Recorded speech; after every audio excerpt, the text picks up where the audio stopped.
What is going on? What is going on, everybody in the house? What is going on? Wake up in Cleveland every single morning. I wake up, flex, I'm down now. Check. No drip, this wet. Tell 'em run it up. No sleep, no rest. Might crash, might wreck. But first I stretch. Tell 'em run it up. I wake up, flex, I'm down now. Check. No drip, this wet. Tell 'em run it up. I wake up, flex, thumb down now. Check. No drip, this wet. Tell 'em run it up. What is going on? What is going on? What is going on? Wake up in Cleveland. Make sure all the volumes are working. Let me know in the chat if you guys can hear me. Let me know in the chat if you guys can hear me out there. I'm trying to work out some details here because it says I'm hosting DJ Icy Ice. I can't seem to get him off of my parameters. Even though I tried to pull them off, he won't go off. And I'm not really sure. I think this is a Twitch issue because the same thing happened to my son. Okay, now the host is gone. Finally. So dumb. So dumb. Sometimes Twitch can be stupid. But now we're good, I think. I think the host is finally off. It took me like 12 tries to get it off. Oh, this is for T Diesel. There you go. Welcome. This is Wake Up in Cleveland. I am your host, Cleveland Terry. Let me throw that up there so it looks all professional. Except when it doesn't. Oh, there we go. I'm supposed to do that. Normally there would be sound, but because I'm going through StreamYards, and I don't have my audio routed from there into StreamYards, it is what it is. So we're just gonna have to deal with it, guys. Sorry. This is gonna be a combination of Tech Thursday and viewer appreciation. We'll see how long this goes. I'm not really sure if this is even gonna take off, but if it does, you need to make sure you basically get on the Twitch channel, because I know I'm dual posting this right now, dual streaming to YouTube. So if you guys want to be on, all you got to do is get on Twitch. I'm not taking any not viewers, but I'm not taking any interviews from YouTube specifically. I'm taking them from Twitch. So all you got to do is go on to Twitch, and then make sure you're, obviously following me, and then just whisper me saying you want to go on. And look, if you want to just chat, I get it. I mean, we are going to have a small little time limit here. But if you want to just, if you have something you want to talk about, if you got something cool that you want to, do or say or whatever it is, this is the time to do it, within reason, obviously. If you got some tech stuff, you want to kind of advertise a minute. If you just want to chat a minute, if you just want to talk to me, which, I don't know why you'd want to. I'm not that special. But if you do, today would be the day to do it. I have several and kings and queens. Thanks for the bits. Appreciate you. Thanks for hanging out today. I have several videos that I've been working on, and I got on a call this morning, which is why I couldn't do the call. I couldn't do the show at 9:30 like I anticipated. So that's why we're doing it right now. But I've been busy, hard at work, trying to do videos. Yesterday I posted a video about the Pioneer DJ VM series speakers, all 3 of them, and that's up on YouTube right now. If you want to check it out, should be relatively easy. One of my lights is deciding to change colors on me. Relatively harmless 10-minute video, just discussing there's 3 different levels of the speaker, so help a brother out. Go check out the video. Today, after this show, and after I finish with all of my client work, because clients are starting to call again, I will be finally reviewing this guy right here. This is the XMG DJ computer. Specific DJ computer. Custom-made DJ computer. So we're going to be going through the full review of this one. It's funny though. I've been talking to Ray. Really good guy. He's the guy that runs XMG. And we're going back and forth, like, make sure you say this, make sure you say this, say this, say this. I was like, yeah, I got you. I know what this is. But the funny thing is when it's all said and done, it is still a computer. And, there's only so much you can say about the computer. I'm not going to run thermal testing or, push the processor to its very, very end. That's not my thing. You can go to Dave2D for that kind of stuff. For me, it's just, does it work when I need it to work? Is it fast? Is it giving me issues? when, when I'm running stuff. That's the way I look at things. It's kind of real world testing. So, it is what it is. Let me do one little thing while you are here.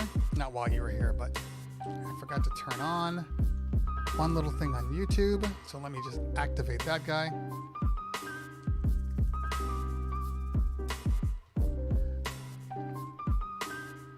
You know what I'm really excited for, guys? I'm going to be honest with you as I'm switching things around here. I am really excited.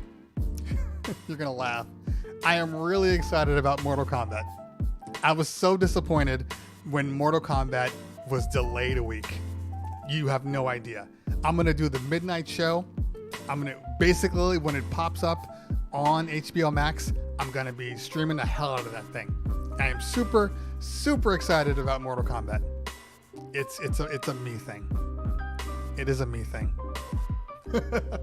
When I was a kid, younger, I guess in my, teens, Mortal Kombat came out, and there was a midnight show. Now, there wasn't a lot of midnight shows back in the day. It was like a big thing to have a midnight show. Like first Star Wars type midnight show. Not first Star Wars, but like the what is it, Phantom Menace, whatever the George Lucas crappy ones were. And so it was a midnight show. I went with all of my friends, and we got into the theater, packed, like no room anywhere. And it was one of those movies where when you watch it, first of all, the first Mortal Kombat, I know people want to give it a hard time.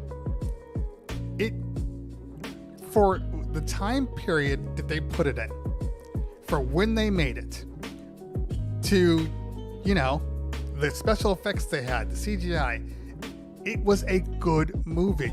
Yeah, it doesn't hold up well today, not at all. But even to this day, I watch it and I'm just like, yeah, there's some hokey things. There was some cornball stuff. I mean, this was before they knew how to make, superhero type movies. But now I saw there is a, intro, like a 7-minute intro. It looks beautiful. The fight scenes look amazing. I'm really, really excited. So I said it. Oh, yeah. We all played Mortal Kombat as kids. Back in my day. Yeah, it is back in my day. It's okay. I'm a little older. Negative just said that's like Maverick Top Gun too. Hey, I'm excited for Maverick Top Gun. I am. Because first off, two things that I know to be true. Top Gun 1, classic. Probably one of the best movies as far as, fighter jets is concerned. And two, Tom Cruise doesn't make bad movies, at all. No matter how much you hate on Tom Cruise, he doesn't make bad movies. So I have confidence that this is first off, he is actually flying the jet. Tom Cruise he has a death wish. He's crazy like that. Every stunt that is in the movies, he does 70% of the stunts. Jump out of a plane, I need to do it. Fly a helicopter, I need to do it. Do all of my action scenes on the motorcycle, I need to do it. That's him. Pretty crazy. Pretty crazy. Okay. Vanilla Sky. There's actually nothing wrong with Vanilla Sky.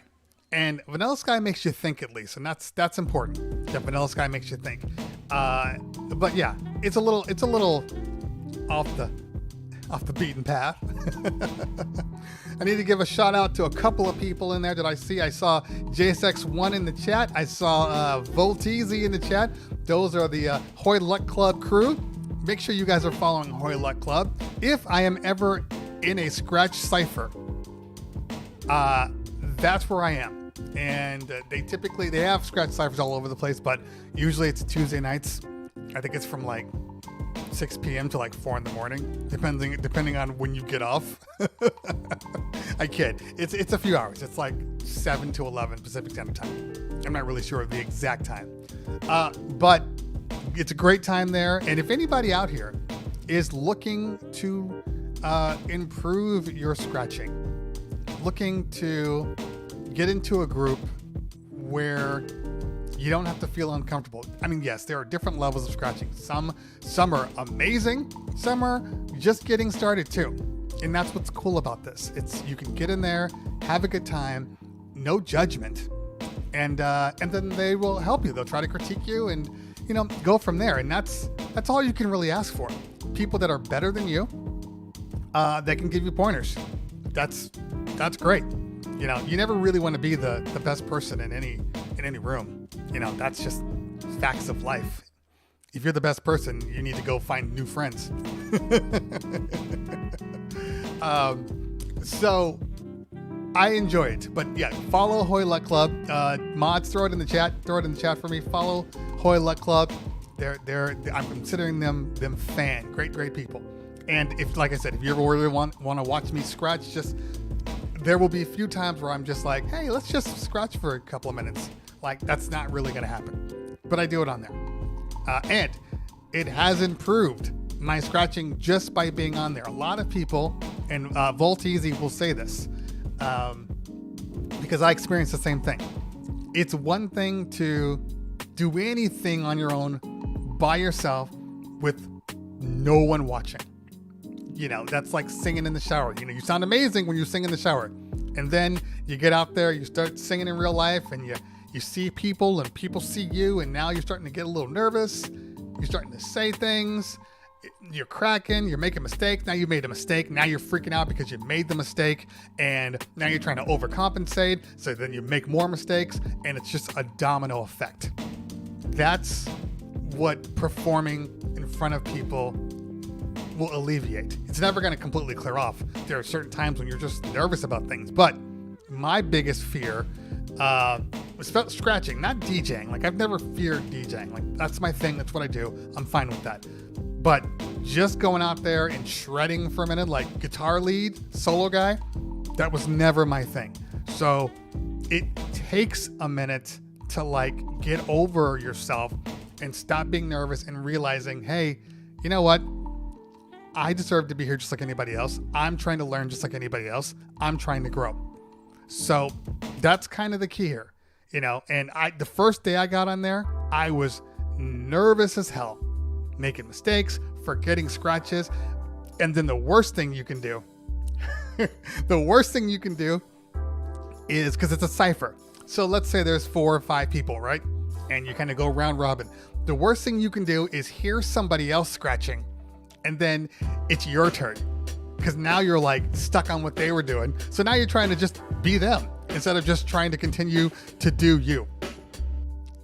And those are the things. Practicing like this is how you get out of that thing, but hey, you never, what do they say? You only lose if you don't try. I don't know. I'm sure that there's a saying somewhere in there. Oh man. Okay. So, Rob Swift would be mad at me. Yeah. So let's do a little room check here before we move into whatever we're going to move into. Let me check my DMs and see if there's anybody there. And okay, let's see what we got here.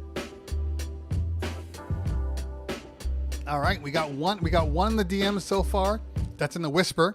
Again, if you want to be on the show, and we're gonna, play it by ear here, but if you want to be on the show, make sure you're on Twitch, and then slide into my DMs and just throw it in there, and I'll drop the link of the show so you can get on.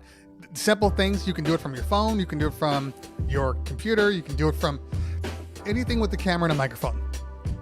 You can do it with. So now is the time. I don't know how long I'm going to be on here. Hopefully it's 12:30. I want to try to be on here till say 2 o'clock, because then there's this weird thing that's happening right now where people want to book. There's this weird thing where, people actually want to have parties again. So my phone line has been ringing again, and the emails have been up. So now I have to kind of focus on continuing with those so I don't lose any clients, because that's the worst thing you want to do is, have potential clients and then lose them. I actually have gigs on, I have louder than that. I have actually multiple gigs. I got a gig on Saturday. I think I might have a gig this Friday. Following Saturday, I got a gig in the middle of the week for a corporate client. We have like 4 gigs the weekend of the 9th. We got another 4 on the 15th. So we're picking up a little bit, which is good. June looks like crap. Nobody's called for June at all. It's people have literally skipped June and July and moved straight to August and onward. You know, and a lot of 22s. We're getting a lot of 22 calls right now in bookings. I just want some bookings for the second half. You know, now I'm hoping that we just don't lose the clients that are already on the books for the second half that haven't postponed their dates now. That's what I'm hoping for, that we just keep those. So we will see. I feel like you need a mouse. Why? What's wrong with this guy? I don't like having all of this stuff on my screen. Tweak Music Tips in the house. What's going on, fam? Good to see you. Good to see you. Thanks for hanging out today. So the DM message is for if you want to be on the show. As Tweak knows, I took some time off.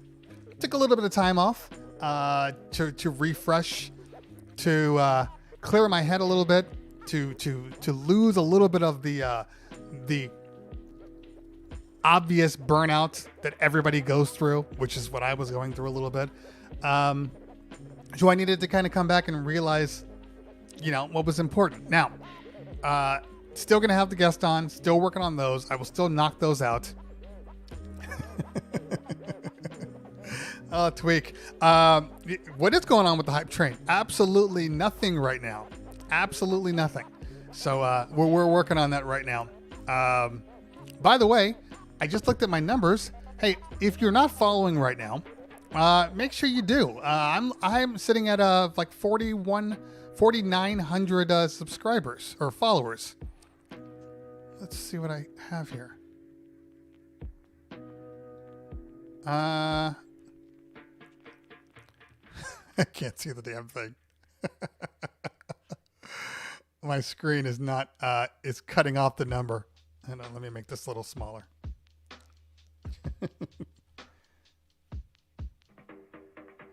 4906. 4,900 and, I'm sorry, 4,908 now. So let's get to 5,000. Let's get to 5,000. Why not, right? You know, that's good times. We're working on that. We're working on that. I see Rama Rich with the subscription, Mixmaster G with the bits. Thank you so much. Hype Train, looks like we're trying to start a Hype Train. I appreciate you guys, honestly. I appreciate you. There's some more bits right there. It's starting to move up, guys. Keep it going, keep it going. Mixmaster G now in the house. What's up, fam? What's going on? So, do we have a Hype Train starting? Volteezy with the subscription. Thank you so much. Oh, you guys are too kind. You guys are too kind. Thank you so much. Appreciate that. Appreciate that. Well, if we're going to hit that hype train, I think it's about to get started. I see more bits. It's just a matter of time now.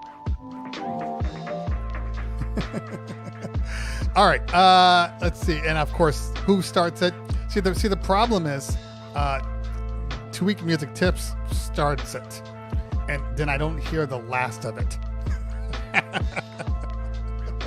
By the way, make sure you're following Tweak Music Tips. They will be on, they won't be on, but they have a show with Snapback Boys tomorrow.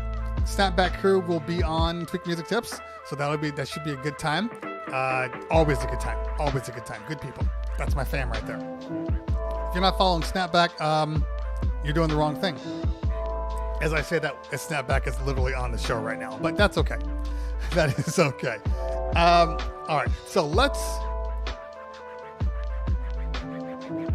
I am literally on somebody else's chat here. I'm not seeing my own chat. I can't even tell if the hype train just started. There we go. Hype train just started. Let me close out of this guy and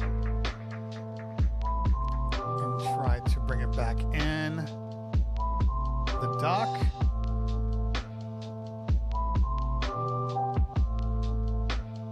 Okay, there we go. Much better, much better. All right, perfect. I think Cleveland Terry needs to take some classes on streaming.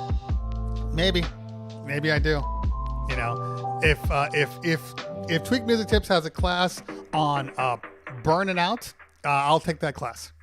You know, and it's not really anybody's fault. There's just, I've been doing a lot of stuff nonstop for the past year, and you know, it starts to kick in a little bit.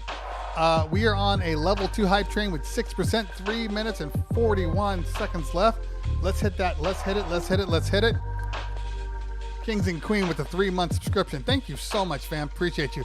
Make sure you guys are following Kings and Queen. They do a lot. It's I don't want to say it incorrectly, but it is a husband and wife. I believe I'm right, husband and wife. And I never know who's on the stream. If it's the husband or it's the wife. I'm assuming it's the husband. But it's a husband and wife stream, and they go through varying genres of music, and it's always good. They have a nice little Caribbean vibe stream that they do, and then they have their standard, you know, their standard pop ones. But okay, Kings and Queen, but you're the bouncer. Gotcha. Perfect. Yeah. Okay. So we are at level 2. DJ Damn with the 100 bits. Tweak Music Tips with the 100 bits. Negative Jeff with the subscription. Thank you so much, fam. Appreciate you guys. And Rama Rich with the bits. So let's see. We do have somebody in the green, not in the green room, but I need to throw the invite out to them right now. So let's do that. Let's do that while we are in the hype train. That way we can just move on right along. Share. Invite. There we go.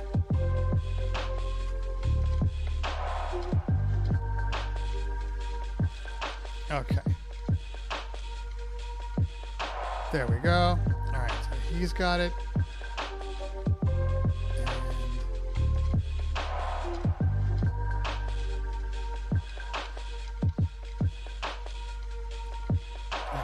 And he's got it. Perfect. Okay, cool. All right, what are we at here? Level 2. Still at level 2. King's Queen with another 100 bits. We're at 85%. We are at 100%. DJ Queso with another subscription. 4 months, man. Appreciate you. We are now on level 3. And we will be having DJ Queso on the stream. I just threw the invite out to him. So we'll be bringing him on in just a second. And as we continue with the level 3 hype train, 12%. Let's go.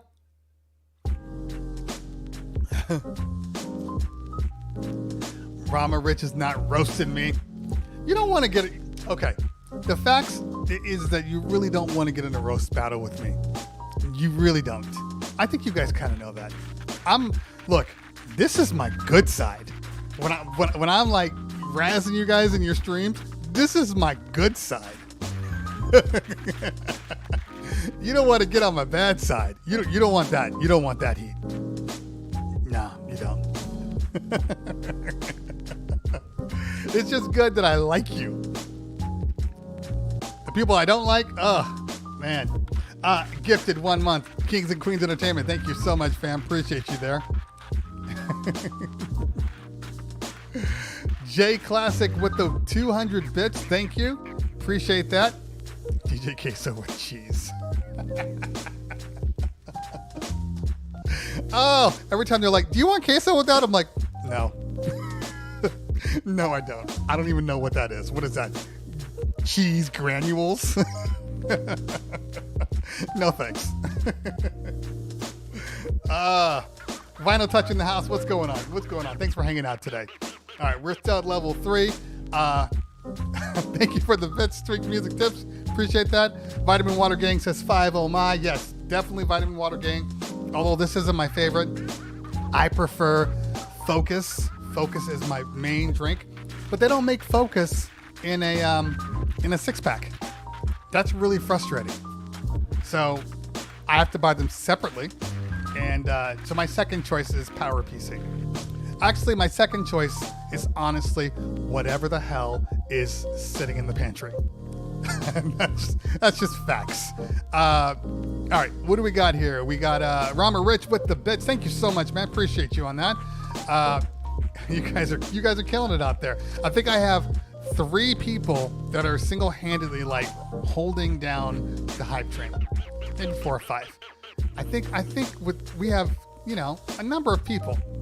I have seen my son with 17 people get to level 5. Just saying. I'm just saying. There's enough people in here that we can definitely get past level 3. You know.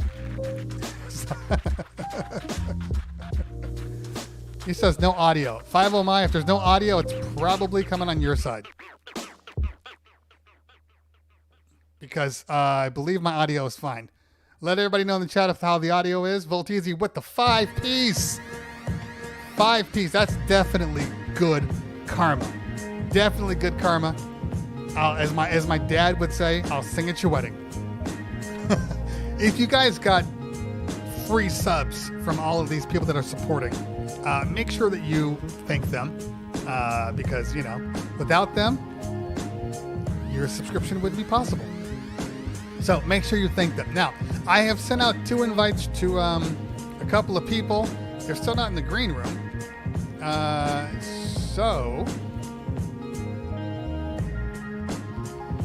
Okay, so mixed messages 15 minutes.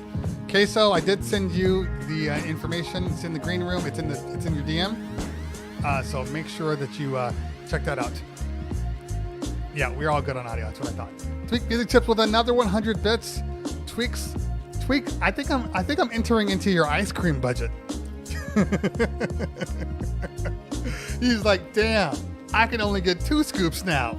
I can't get my 3 scoop. Let's go, guys. Let's go. All right, what do we got here? We are at level 4, 76%. Level 4, 76%. Let's get past that. That's like a sub. That's 1 sub. All of you guys in here, 1 sub. Level 5. We do need a vitamin water emote. You nailed it. That's going to be the next one. I need to make a vitamin water emote. Thank you. Perfect. I got all these emotes, like literally all these emotes, and I haven't made one since I became partner. I just stopped. So definitely Terry sings emote.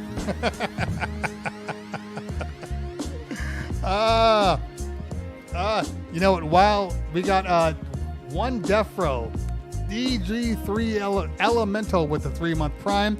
Yeah, just maybe I need to show my video. Do we need to see the video just to get over the hump on level 5? Yeah, let me show the video real quick.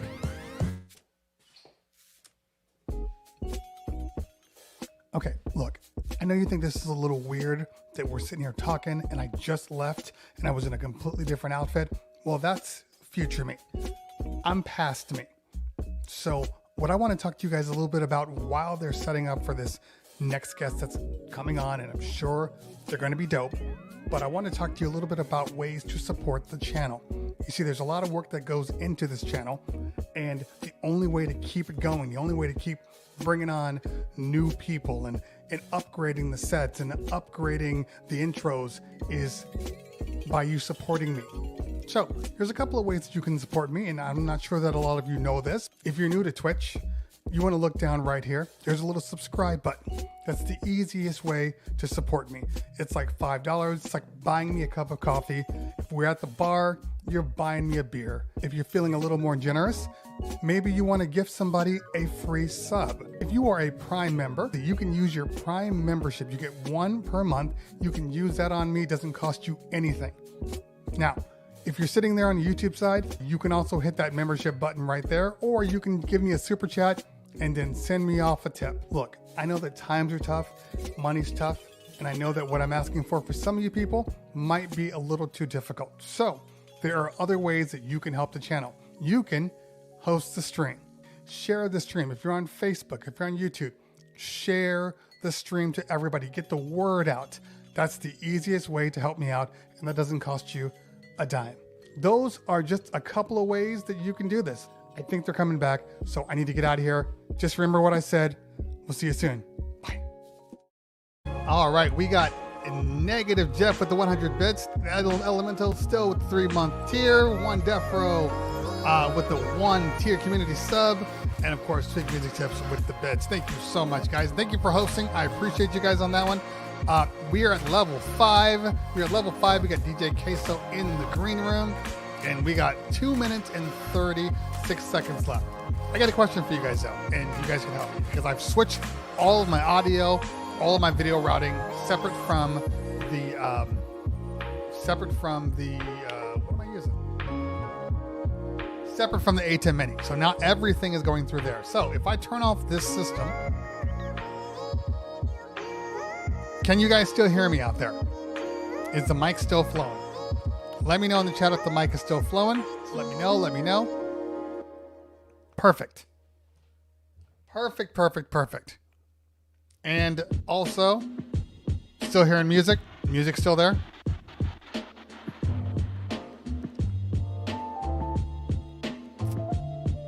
Is the music still there? Perfect. Okay. We're good. My whole thing was I kept having this issue. Defro with another tier 1 sub. Thank you so much. Appreciate you, fam. I just switched everything out because I was running everything through the ATEM and then kind of piggybacking off the ATEM into the hub and the hub into the computer.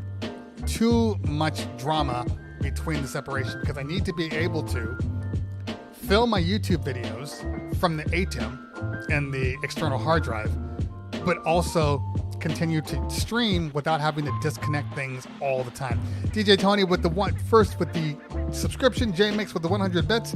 Thank you guys so much. You guys are amazing. You guys are absolutely amazing. So finally, I got it set up properly. Now I don't have to pull things out. I don't have to separate things. Everything's working perfectly. Okay, so while the bits are still happening, I think we have like a minute and a half left, maybe even a minute. 42 seconds left. 42 seconds left on there. We're gonna bring on the man DJ Queso. Now the one thing I didn't. Hopefully my mic works. We'll see in a minute. That's the one thing I didn't check for. J-Mix, thank you so much. Appreciate that.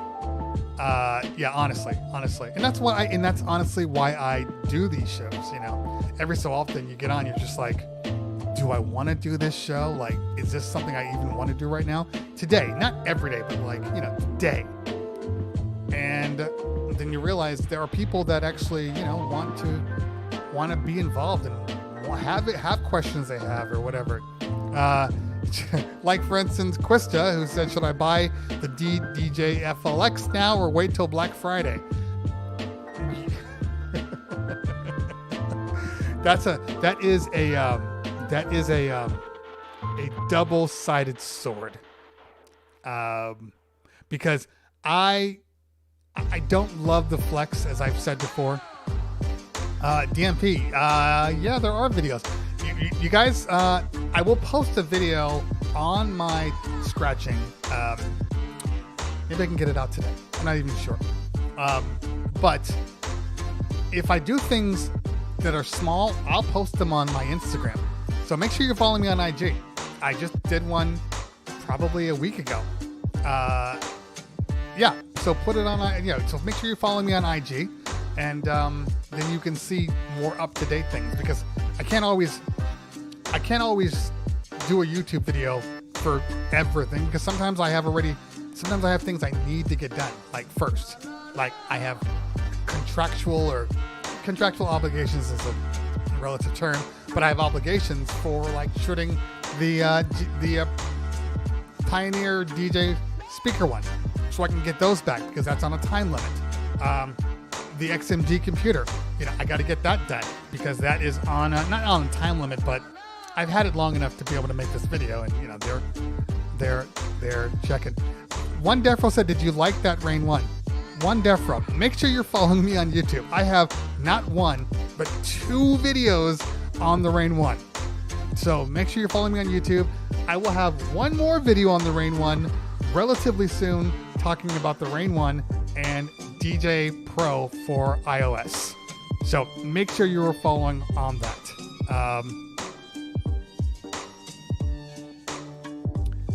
all of a sudden all these questions are popping up. Where were you a minute ago when I was asking, did anybody have any questions?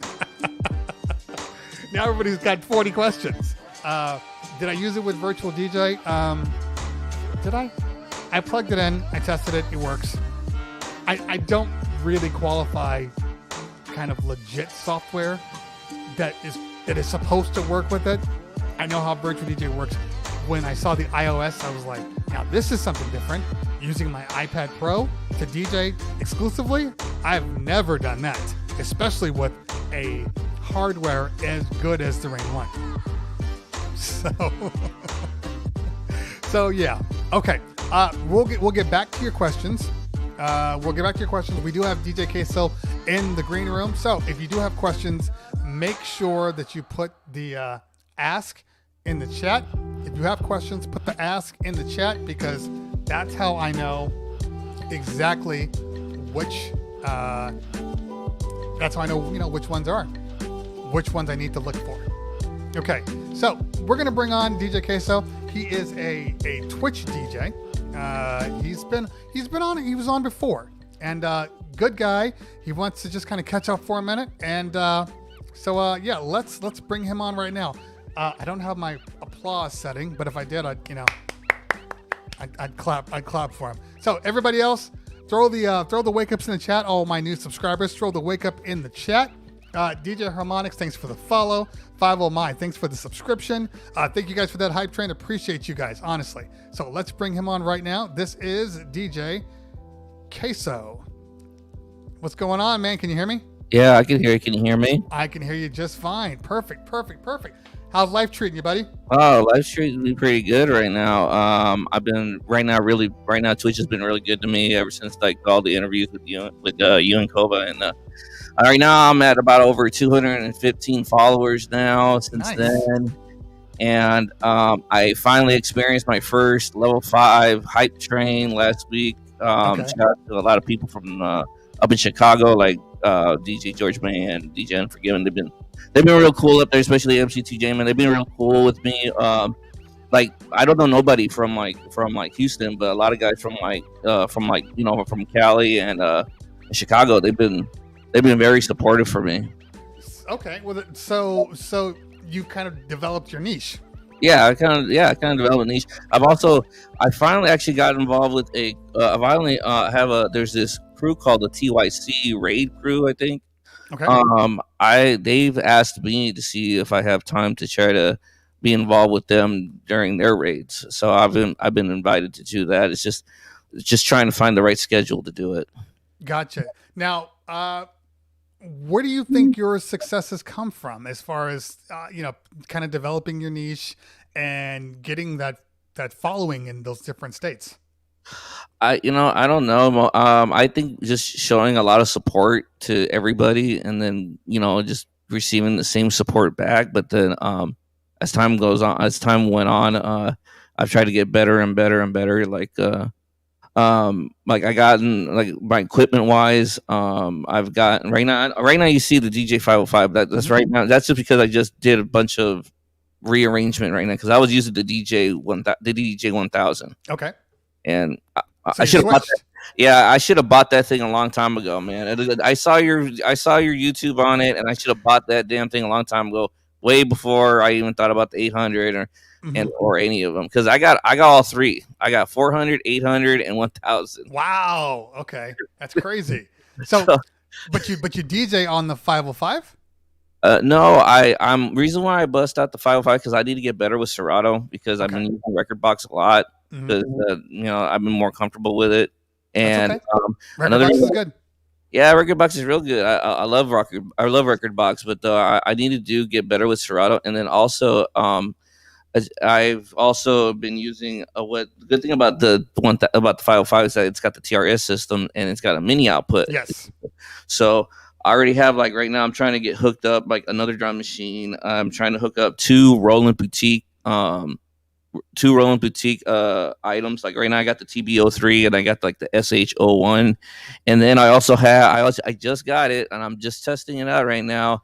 I just got the Pioneer DJ DJS 1000 sampler. Okay. All right. Wow. You got a lot of stuff, man. Yeah, shout out to Warren. Warren Peace was the one that got me wanting that DJS 1000 because Mhm. when I saw his set on the way he was doing everything, I was like, I want to be that guy. In his space station. Oh yeah, yeah. That's when I was like, oh yeah, that's what I want to do right there. Yeah. So that's why I acquired the 1000, and then later on, I was able to. I'm trying out the DJS 1000. So, but other than that, man, everything's been great. I got I've been very humble about everything that's been going, especially with my crazy work schedule at night. Because everybody knows that I'm a mechanic and I work from 9 to 6, and I've been working 6 days a week at night, and Okay. I try to I try to come on as much as I can, and lately I've been either finding out that I be either can do an 8 o'clock session in the morning, or just come in during the lunchtime, like around starting like 11 o'clock. Gotcha. Yeah, there's a guy that's he's a big wheel trucker, and during his downtime, like when he stops to rest, he DJs a set. Oh wow! Yeah. I actually want to get him on because I think that's just so cool, so cool. But you do what you got to do. You know what I mean? It's like you have a passion and you find ways. Turntable trucker, yeah, you find ways to get it out there. So I'm glad. Obviously, you need to be careful because you're a mechanic and you don't want it to, exhaustion to come in the way of huge mechanical stuff. But Yeah, yeah. But I mean, the guys at work, they've been very supportive also because they know that I've been doing it. So they've been pretty supportive too. I mean, they're hoping that maybe one day I won't have to do it no more. Of course. Yeah. So now let me ask you. First off, what is your schedule like right now as far as streaming? Right now I'm looking at 11 o'clock, 11 o'clock a.m. to about 1 p.m. Okay. Depending on the days and depending, of course, the depending on the shift, depending on whether if it kicked my ass or not. Sure. So I do have a Discord. So those who have my Discord right now, it's going to be the Case of Parliament crew because I am now considered as the night owl because I am a night owl. I work nights. Yes. There you go. Okay. So but that's what my schedule is like right now. So but I'm gonna probably take it easy a little bit because after hooking all this up with the mini controllers and everything like that, I really want to start trying to make my own music and try to or do like live remixes. Mm-hmm. Like you would see, like I think I see Chris Cox doing that a lot. Yes, Chris Cox does it a lot. I mean, even ADMC does some limited kind of live remixing, but it's there's definitely a place for it. And I'm looking at your setup here. I mean, you got a pretty good setup as far as everything you got here. I mean, that's a full studio. So, what are you normally producing or mixing on your own? Well, right now I've been mostly doing house and techno because like Okay. when I finally got the DJS one when I finally got the DJ 1000, I was doing a lot of house mixing, like 4 deck mixing, and Gotcha. it was really blending very well, and that's when I was getting a real kick at it. That's why I got mad at myself when I was like, man, I should have just bought the 1000 a long time. Should have took your advice and should have just got that first. You heard it here, guys. You heard it here. But there is a question I did want to ask you, man. Sure. I really am curious about the Rain One because I tried testing out the new Mark Scratch and using this turntable behind me, but it's a cheap turntable. I gotta get some I gotta get some like some PLX 500s or 1000s because these are cheap. But I also got the Phase. And I Okay. love the Phase. I Sure. love how it works there. And I heard now they got rid of the RCA cables and everything like that. But the thing is it worth? What's more worth? What's more worth? Because I really want to get into turntablism, and that's why I asked you about the DMC. Because one day I would really like to get a shot at that. Gotcha. But I don't know whether if it's worth me just going out, just like getting like the S11, getting a mixer with two really good turntables, or the Rain. And I can see why the Rain's not really that great because I could tell I understand how the effects that they don't have built-in effects, unlike the Pioneer mixers or the Rain mixers. They all have built-in FXs, and they also have a lot of other features. It's just Right. I It's really that is something that I believe Rain did miss, is that they should have did put built-in FXs. 100%. It's the worst thing about the controller. The worst thing. It's interesting though, because what you're looking at is kind of, I mean, you got the Rain 1, which gives you a complete package for, $1,400. Okay.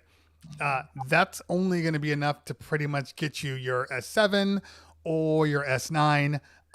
So you have to be prepared to realize you're going to have to spend more money. You can get used turntables. A lot of people are swearing by the Audio Technicas. What is those? The LP240s. They love those, and they're all using the Technics OEM setup. So just because you have the Audio Technica, it doesn't mean they're not going to be good. It's just they're not Technics branded. But I would say I would rather future-proof myself. So turntables, relative. You want to get I wouldn't get the PLX 500 stuff. I would get the PLX 1000. The PLX the 500s are trash. So just don't even worry about those. But if you can get some used techniques on on Craigslist or whatever, hey, somebody's selling them right now, especially right now with with the industry and where we are, you might be able to find a pretty good deal. There's nothing wrong with the S9 at all. Nothing wrong at all. So if you wanted to do that's fine. People have been using it, battling with it for many years. I have an S9 sitting in the closet right now. It's fine. Do I prefer the separate pads? 100%. And if you're used to that, and if you find yourself while you're DJing, if you find yourself doing something on one of the decks, right, and doing something completely different on the other deck, the S9 may frustrate you because the pad modes are one. It's one pad mode for both sides. Okay. So that's the only thing you have to realize. But having said that, the S7 is a great option. The Rain 70 is probably one of the best options in my opinion. And you can probably get them, a little cheaper. I think they're both good. The S7 and the 70 are good. I prefer the 70 over the S7, and I prefer the S11 over the 72. Okay. Yeah, that's really the only problem I got going. That's the only problem I have left, because I mean, I'm still working on, because the problem is that I got with Serato is that they don't have like an actual flagship controller. You see, like I saw your review about the SX3. Totally understand why it's not really worth it. Because between that and the SX2, they really missed the ball on really adding a couple of more features to the SX3, and that's a 4-channel. Yeah, and I just feel like Serato's more for DVS reasons, because there's not really, I don't see that's what I was hoping, that the Rain 1 would have been a flagship of something, or maybe some or a Roland product. But the thing is, it's so difficult to try to find the right controller just for Serato. Yeah, Pioneer's got their stuff. I mean, what do you think everybody's going after the DJ 1000 and everything? I can understand that now. But it's still early in the year, and we do have NAMM coming up. So I wouldn't be surprised to see a lot of different companies come out with new gear. Especially considering the Rain 1 is so popular. I wouldn't be surprised. Now, for people, I am a little spoiled because I have access to all types of gear. But the reason that I like the Rain 1 is probably one of the reasons why most people wouldn't like it. And that is because, first off, it doesn't do as much. But to me, it's 2 turntables and a mixer. So it does enough. And so, but I know a lot of other people are like, well, I need the 3rd and 4th channel, and I need to have all these effects and everything. I use echo and filter. Those are my 2 effects. That's really all I use nonstop. So for me, it really wasn't that big of a deal. I don't have an issue with it, but I get it. If you were only buying one piece of hardware, some people would take a step back and they would say, well, it doesn't have everything that I need. For me, it's just fine. So it's just one of those things, and it's a tough one. But I think we're just at the start here. We're just at the start. We're going to see more and more stuff that keeps popping up, and it's going to be. I think it's going to be a good year. I do. All right. Let's see what happens. Because I mean that's really my only thing about Serato. That's why I don't really use Serato very much. Yeah, I get it. It's just and you learned on Rekordbox too. So there's that part where Rekordbox is a little different in the way they run things versus the way Serato is, and that's okay. They're both good. So when is your next stream? Right now I'm going. Right now, like I said, I'm taking a little break right now because I'm trying to get used to Serato, and I'm trying to learn how to do live remixes and everything like that. And I am testing the DJS 1000 to see how I like it, and which I already do. Which I mean, like I already talked to Warren about it. It's just incredible on how many what it is you can do with it. Like just the possibilities, and then of course adding more samples to it when it already has built-in samples already in it. And I like to I always like to try to do new things. That's why it's like, when you told me you only use Echo, like me, I like using Echo, I like using Roll, I like using the Morbius. I try using everything to make it sound something so different. I get it. You're layering, and there's nothing wrong with that. Everybody's different. You have, and it's probably because, and I'm the same way as far as production, but I layer it more manually versus, what's the word I want to say? Versus kind of defining or layering your soundscape. I do it manually that way. So, but I get it though. And you're a little more EDM style DJ, with all of the effects layering, and there's nothing wrong with that. Yeah, and it's true, dude. I'm telling you right now. I mean, I try to be more open format. I try to be more eclectic. I try to play more effeminate. And you know what, dude?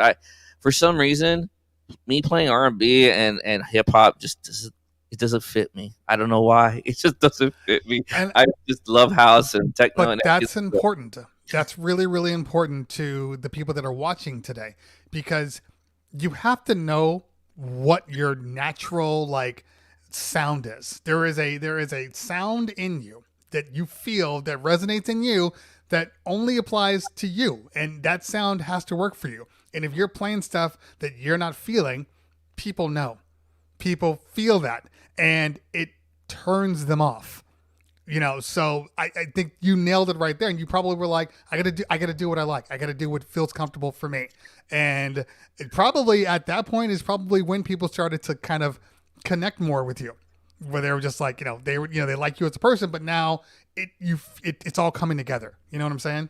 Yeah, and the crazy part is before you actually came on, I was actually testing the mini stuff controllers with the TRS on the Roland, with the 505, and then with the TB03 over here. And man, I was having a blast, man. Just using just two of these, and I haven't even added the other equipment, and I even have a mini piano and everything. I mean, I really want to do a lot of I really want to try to make my own live stuff, and that's what I'm telling everybody now. Is that's what I want to do. I want to try to really do something out of the ordinary. Okay, fair enough. And I think this is the platform to try. At this point, everybody's trying and everybody's doing different things.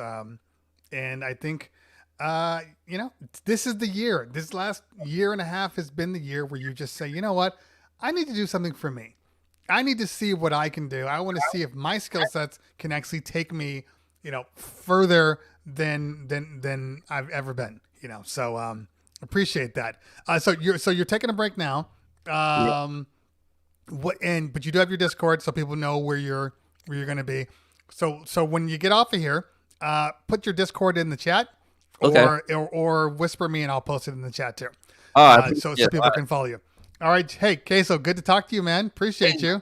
good to see you too, man. I really appreciate, like, again, I really appreciate everything that you've been doing. You know, with all the information and all the testing and everything. Like, it really helps me decide. It really helps me and everybody else to at least decide what they want to do, what they should grab, what equipment they should get up next, or what's coming up in the future or whatnot. And again, man, hopefully when NAM comes around, man, hopefully I'll go there. I'll be able to go there, and hopefully I'll see you there, man. You will see me there. I just don't know exactly in what capacity. It might be this. It might be this. It might be. I mean, I don't know yet. I'm still working on that part. Well, good thing the states, good thing the country's starting to reopen little by little, and that's why I'm very to all the DJs out there who work out there grinding it like with crowds and everything. I am very, very happy for every one of y'all to finally be able to get work now. I mean, because me, I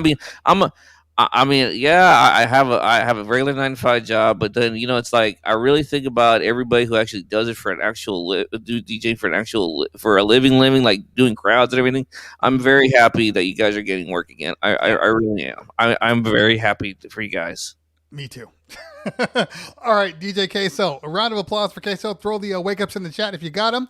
Queso, we'll do this again sometime, and we'll bring you back on. I see your Discord in the chat right now, so get in the chat and talk about it, and we'll go from there. All right, man. Yeah, I gotta go because I gotta pick up my daughter, man. Do your thing. Good to see you though, bro. Talk to you soon. All right. That was DJ Queso. Good guy. Good guy. Good guy. Honestly, I like people like that, or just down to earth people that you can just chat with, and clearly like absolutely no agenda, just out here to have a conversation, and I'm okay with that. I'm all for that. Let's see here. Rotation Radio says you're a great DJ. What happened to Wake Up Show? You dropped YouTube. Yes, because I'm a partner on Twitch, so I have to be careful about what I dual stream. Not that I think that they're gonna pull me out of, I'm a very small fish, but I don't do any of my live DJing on YouTube anymore. It's all on Twitch, and I have been. I DJ'd on Audio One's channel on Monday, which was dope. Boom Bat Mondays, 2-hour set. Had a great time doing it. Hopefully everybody saw it on there. And then I've been testing out products, so I've been DJing on those. And with today is Thursday. I'm gonna shoot this YouTube video, and then I probably will try to DJ at about 6:30 or 7. I gotta figure it out. I just realized I have to take my son to dance class at 6:45. So somewhere around there, because maybe we'll raid into Kid Cut Up, who has his show. So make sure you follow me on Twitch, because that's the only place I live DJ, like the only place. Okay, so make sure you follow me there. Okay, let's see here. Let's see what we got here. Harmonic said, I went all the way back with Cleveland Terry on YouTube and got all the info I could. I even saw when you took your daughter back to UC. You know what the funny thing about that video is? That's a great video. And I know it's not really a part of my stream for people, but it was a great video. The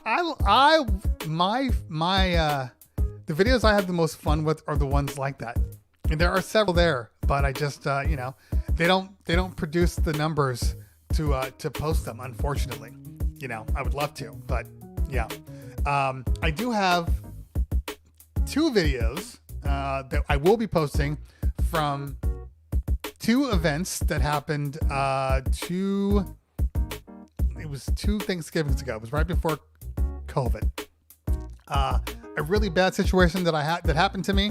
I still have all the footage, so I am going to edit it up, tell a story, and post it up, because it was a kind of a traumatic event, the most traumatic event I've ever had. So I'm going to post that, even though it is it's an old video, but that's okay. That's okay. All right. DJ TJM says, what are your thoughts on the Mac Mini for streaming? Are you saying Mac Mini for streaming like as your streaming computer, or the Mac Mini as your streaming DJ computer? Either way, Mac Mini M1s are very, very powerful. The quad, I think they make a 6-core Mac Mini from the Intel side. It's fine. You just can't use the graphics cards yet. OBS just won't support it.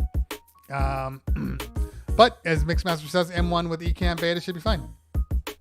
Yeah. The only problem I have with Ecamm is they're a little expensive. And they can be, maybe not with the M1s. They used to be a resource hog. Anytime you tried to record and stream at the same time, your stuff would just shut down, for me. And that was even on like my 8-core Intel. But I've always loved Ecamm for its beauty, for its simplicity, for the power. I just hate the fact that the interview module requires you to pay after a certain amount of hours. Terry Talks will be dead in the water. Okay. Five of my says, what would you recommend for a solid audio interface to stream audio into my iPhone 11 Pro Max? Okay, well, pretty much any class compliant audio would be fine. So if you can go as simple as an iRig would work, and then output your mixer 1/4 inch right into it, or you can go camera connection kit, and then go out of like your standard mixer. Like I have here the Zoom one, but the Yamaha mixers work fine. You know what? Pretty much anything class compliant. The Mackeys work fine, and those are all pretty cheap. Yeah, you'd be fine. They're all fine. Okay. Let's see here. Anything else? I know I saw another ask in here. I got Mixmaster G in the chat. We're going to be bringing him up in a second.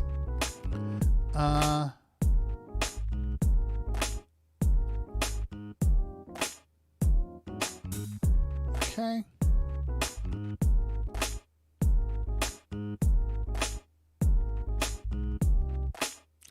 Rotation Radio says, it's good to spend everything as a DJ. You should not get put in a box like MCs on the radio. I actually, in general, agree with you.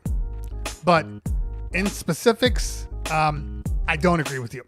Because I find it depends on the level of skill set you have, the level of DJing, your abilities you have. Because what I find is a lot of DJs try to do it all, and they never develop a sound of their own. So sometimes it's good to get into a certain genre that you're comfortable with, that you just like, and kind of really polish that up, and then maybe try to introduce new things. Like I am a open format DJ, like true to the core. I can play anything and everything, and I have a passion for all of the things I play. I play disco, I play funk, I play 80s, 90s. These are all genres I grew up in. Old school hip hop, house. I love kind of, not all house too. But like there's different variations of house that I love. I love international music, but I am a music lover, period. But for people that just play everything, what happens is your sound starts to sound like garbage because you're not really incorporating. So it just takes time.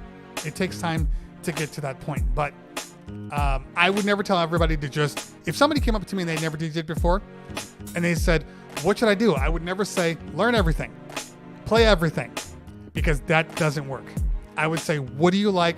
What do you listen to? What's the music that you gravitate to? Okay, start with that because you're more comfortable with that. You know the music, you understand the music, and that way your mixing is going to be better. I would say 75% of mixing is just knowing the music. And when I mean knowing the music, I'm not talking about, this is hip hop. I mean, I know that in this song at 2 minutes and 67 seconds, there's a bridge, but the bridge is only, 3 bars versus 4 bars. So I have to be prepared for that. I know that there's an acapella part that kicks in right here, so I can drop a beat here instead for my transition. That is the part where people, when you play everything, you kind of throw it at the wall and you don't know your music, that's the part that people struggle with. Now you got words over words, things that shouldn't be. You got to know your music. All right. But I don't disagree with you. I just, there's more to this statement. Mulberry says, have you tried the new the new M1 chips? Well, this is actually a good transition. I'm sorry. I was about to bring on, which I am, but Mike Small says, can I work my 2013 MacBook and my SX2 with Serato now? You've always been able to do that.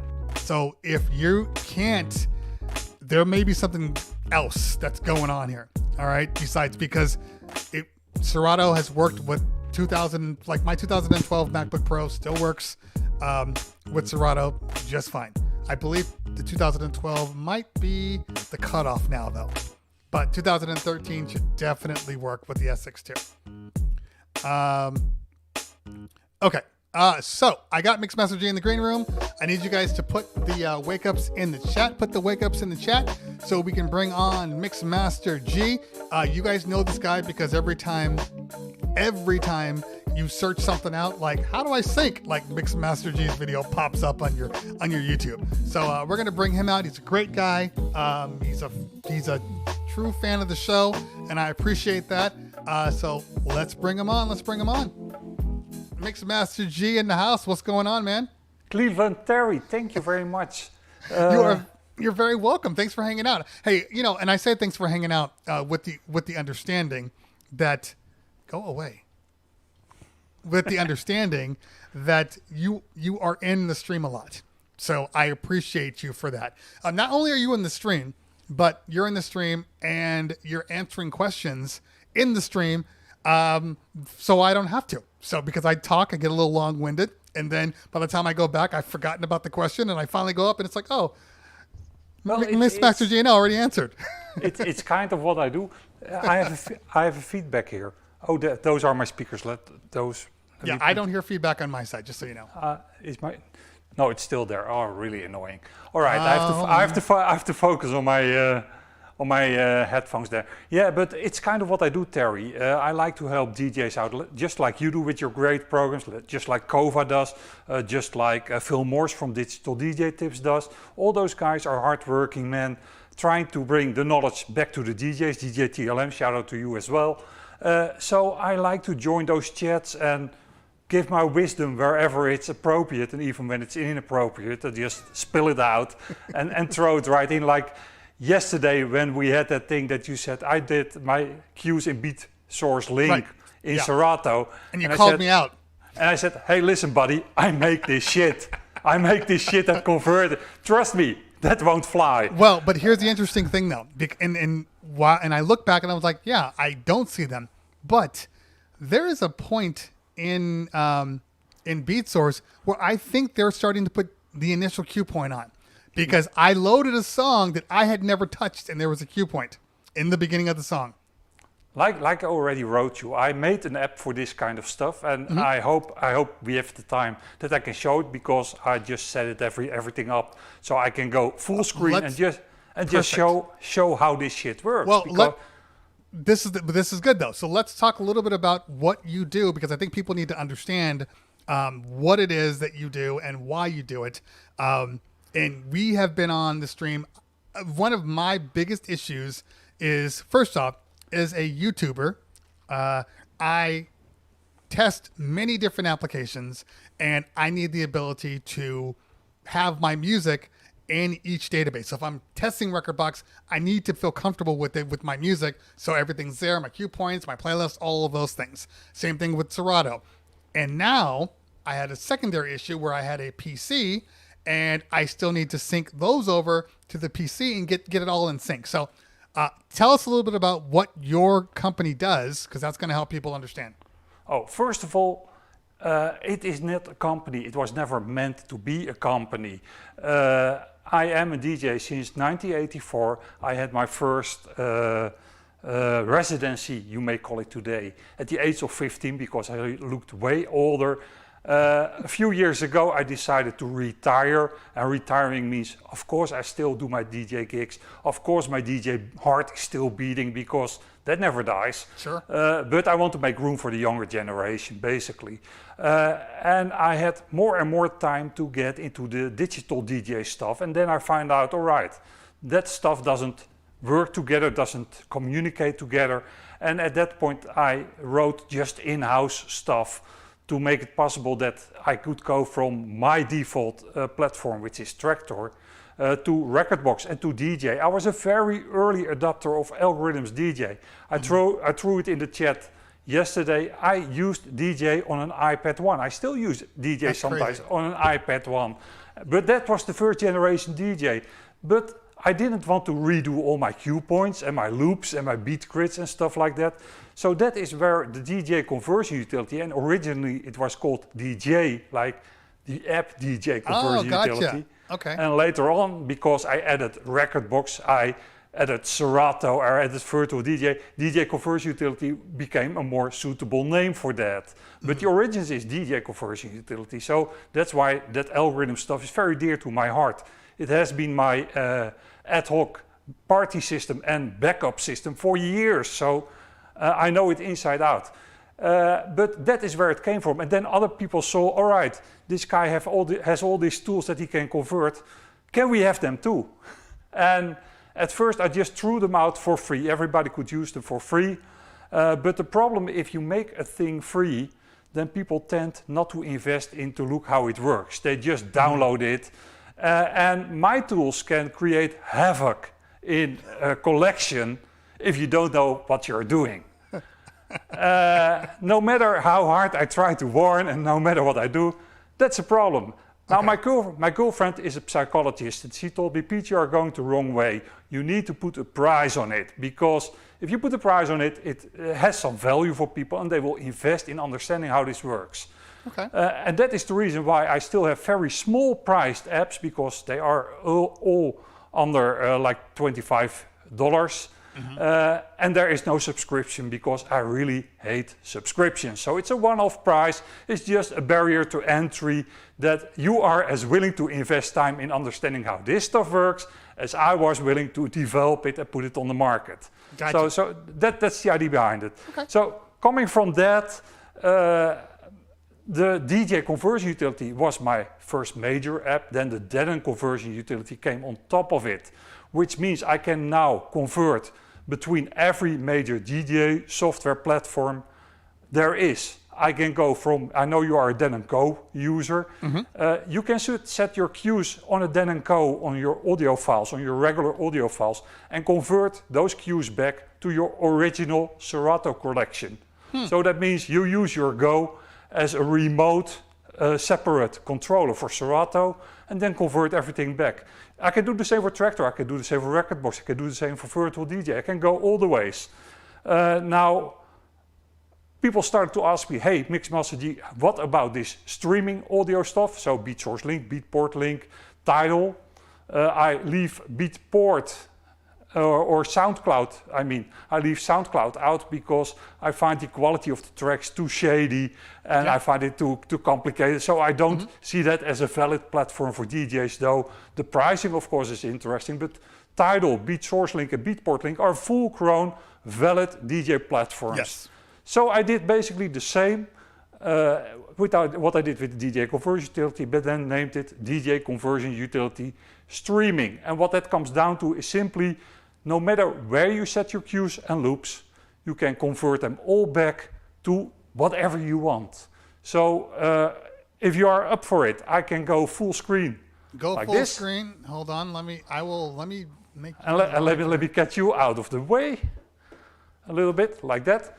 And let's fire up my Serato here. I didn't prepare anything at all. That's okay. So, hold on. Let me see if I want to make you larger. How do I make you larger?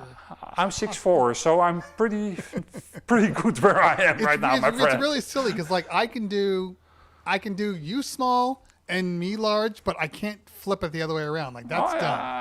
It's okay. You're good. You're full. This is my full. I'm good with that. First of all, let me show you something that I didn't know and that our mutual friend Mojax told me when I explained him how this stuff works. That is that when you are in Serato, under my playlists, you can already work those playlists. So I can, for instance, delete this playlist and I can create a new playlist by this symbol there and then name it Cleveland Terry. The fun part is, and you will see that in a moment, that playlist, Cleveland Terry, will show up automatically in all other DJ software. Right. So in Serato, I make this list. Now, if you are on Denon Prime or Engine Prime actually doesn't support yet the make or the audio streaming services. So in Engine Prime, you cannot do this. You cannot see anything. On the Denon Gear, however, you can see it just fine. So you need a remote way to create playlists in Engine Prime or actually for the Denon Prime Gear. This is your way. You can just make them in Serato and they will show up everywhere. Okay. Let's take an Aretha Franklin track, why not? You have a chance that my network will slow down just because simply I'm on the same network with the upstream and the downloading so there might be some hiccups there, but let's try this as smooth as possible. Sorry for that. So we have two queues and let me call this queue the Cleveland queue, CT queue, just because we can. Then of course there should be some outro loop, and because this is a Purple Disco Machine remix, it should be right on track. So if we just create a loop there, is that an 8-1? No, this is an 8-1. And let me take that one out. And let me not play that too much because otherwise you get carried away. But we have this Jump to It radio mix Aretha Franklin by the Purple Disco Machine remix, and I gave it a cue in Serato. Now if I quit Serato,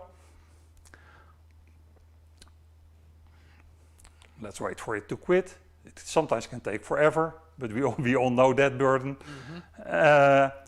If I want to go to Algorithms DJ, there is one little caveat, and let me fill that in right now because the track needs to be analyzed in DJ. So if I go to DJ and we are already in BeatSource Link, and there you see that Cleveland Terry list, which we just created. Then the Aretha Franklin track, let's just load it up. It doesn't have any cues, Mr. Terry, as you can see. Gotcha, okay. I quit it, and now let the fun begin. I fire up the DJ Conversion utility streaming, if I can find it right there.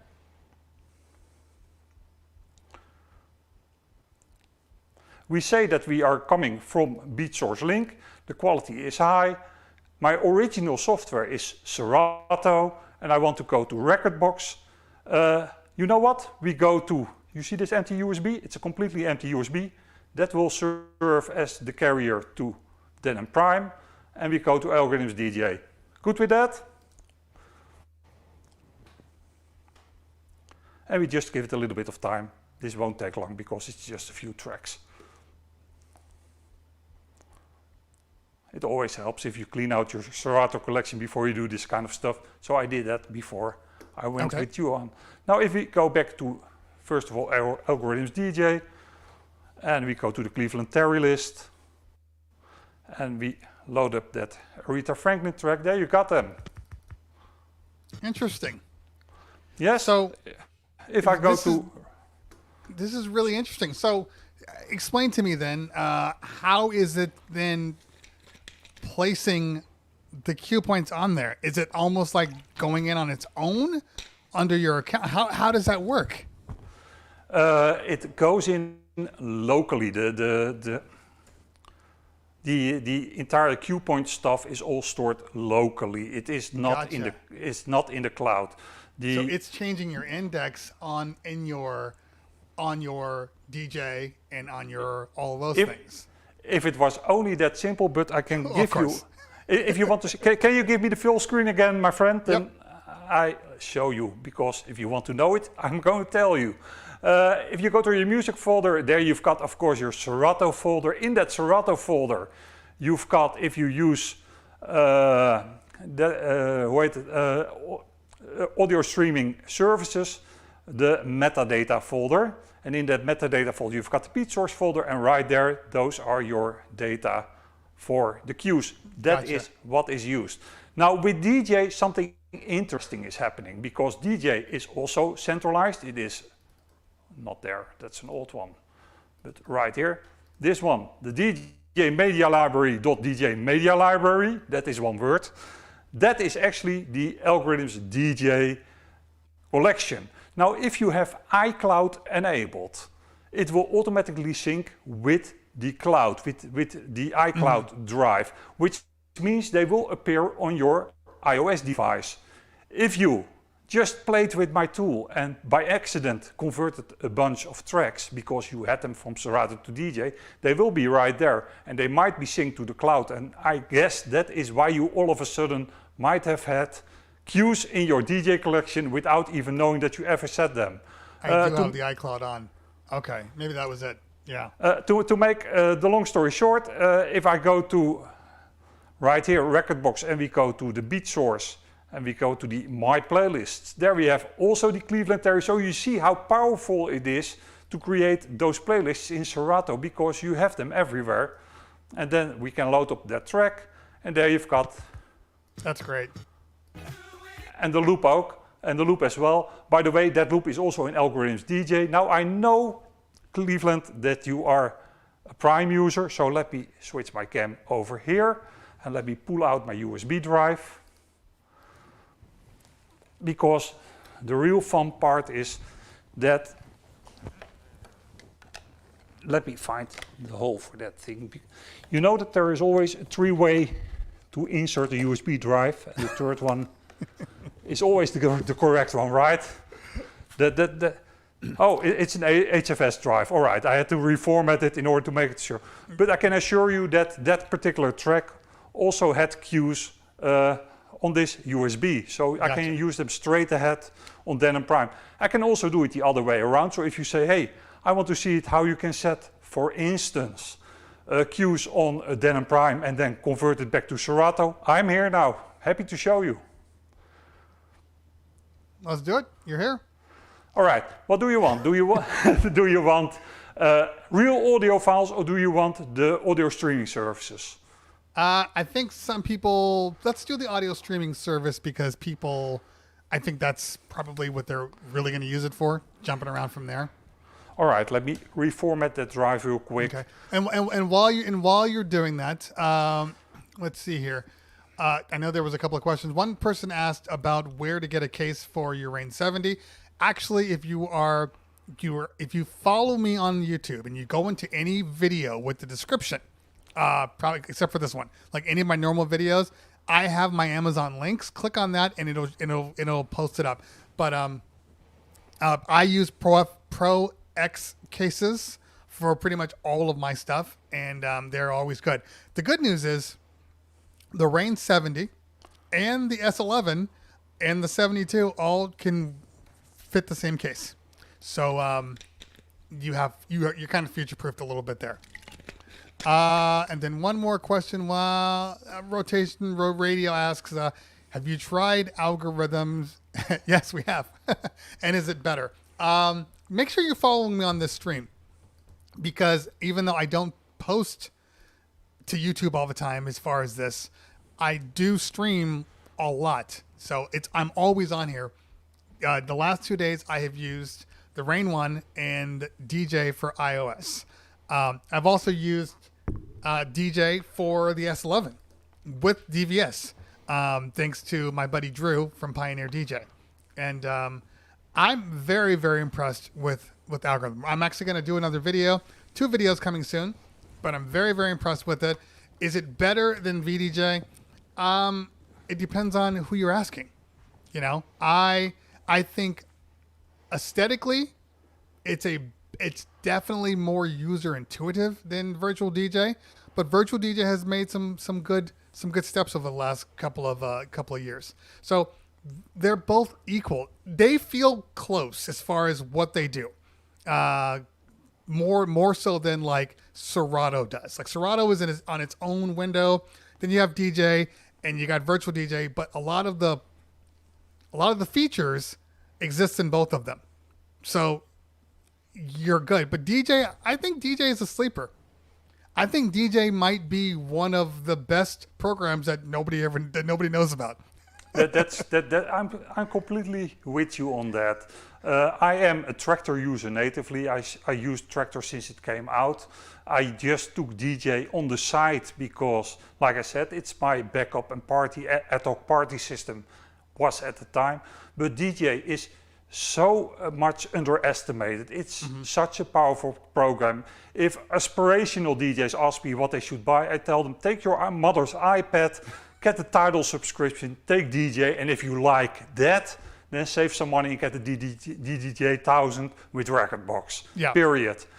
I can no longer say go to Tractor because there are no decent full-size jog wheel controllers for Tractor.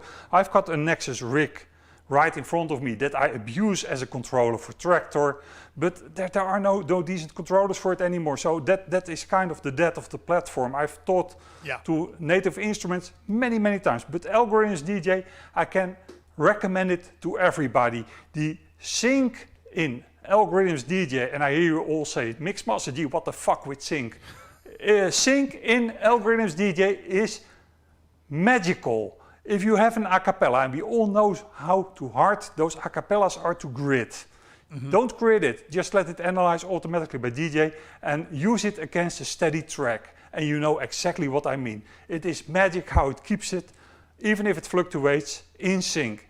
There is no other software I know that can do that. So, so much for the algorithm commercial. People of algorithm, I'm here. I make stuff that works on your stuff, so contact me. There you go. Fair enough. One question before we get started, and this question is DJ Easy asks, how do you store music for different platforms? If you're referring to different platforms on the same computer, you can have your application, your platform, look for wherever you store your music. So it's really one place. Like I use iTunes for the moment. I'm gonna remove iTunes from the equation, but I use iTunes as kind of my trash bin for all things music. All of my things point to iTunes, but more importantly, they point to the music folder on my Mac. So why is he saying no? Don't do that. You are such a Serato user.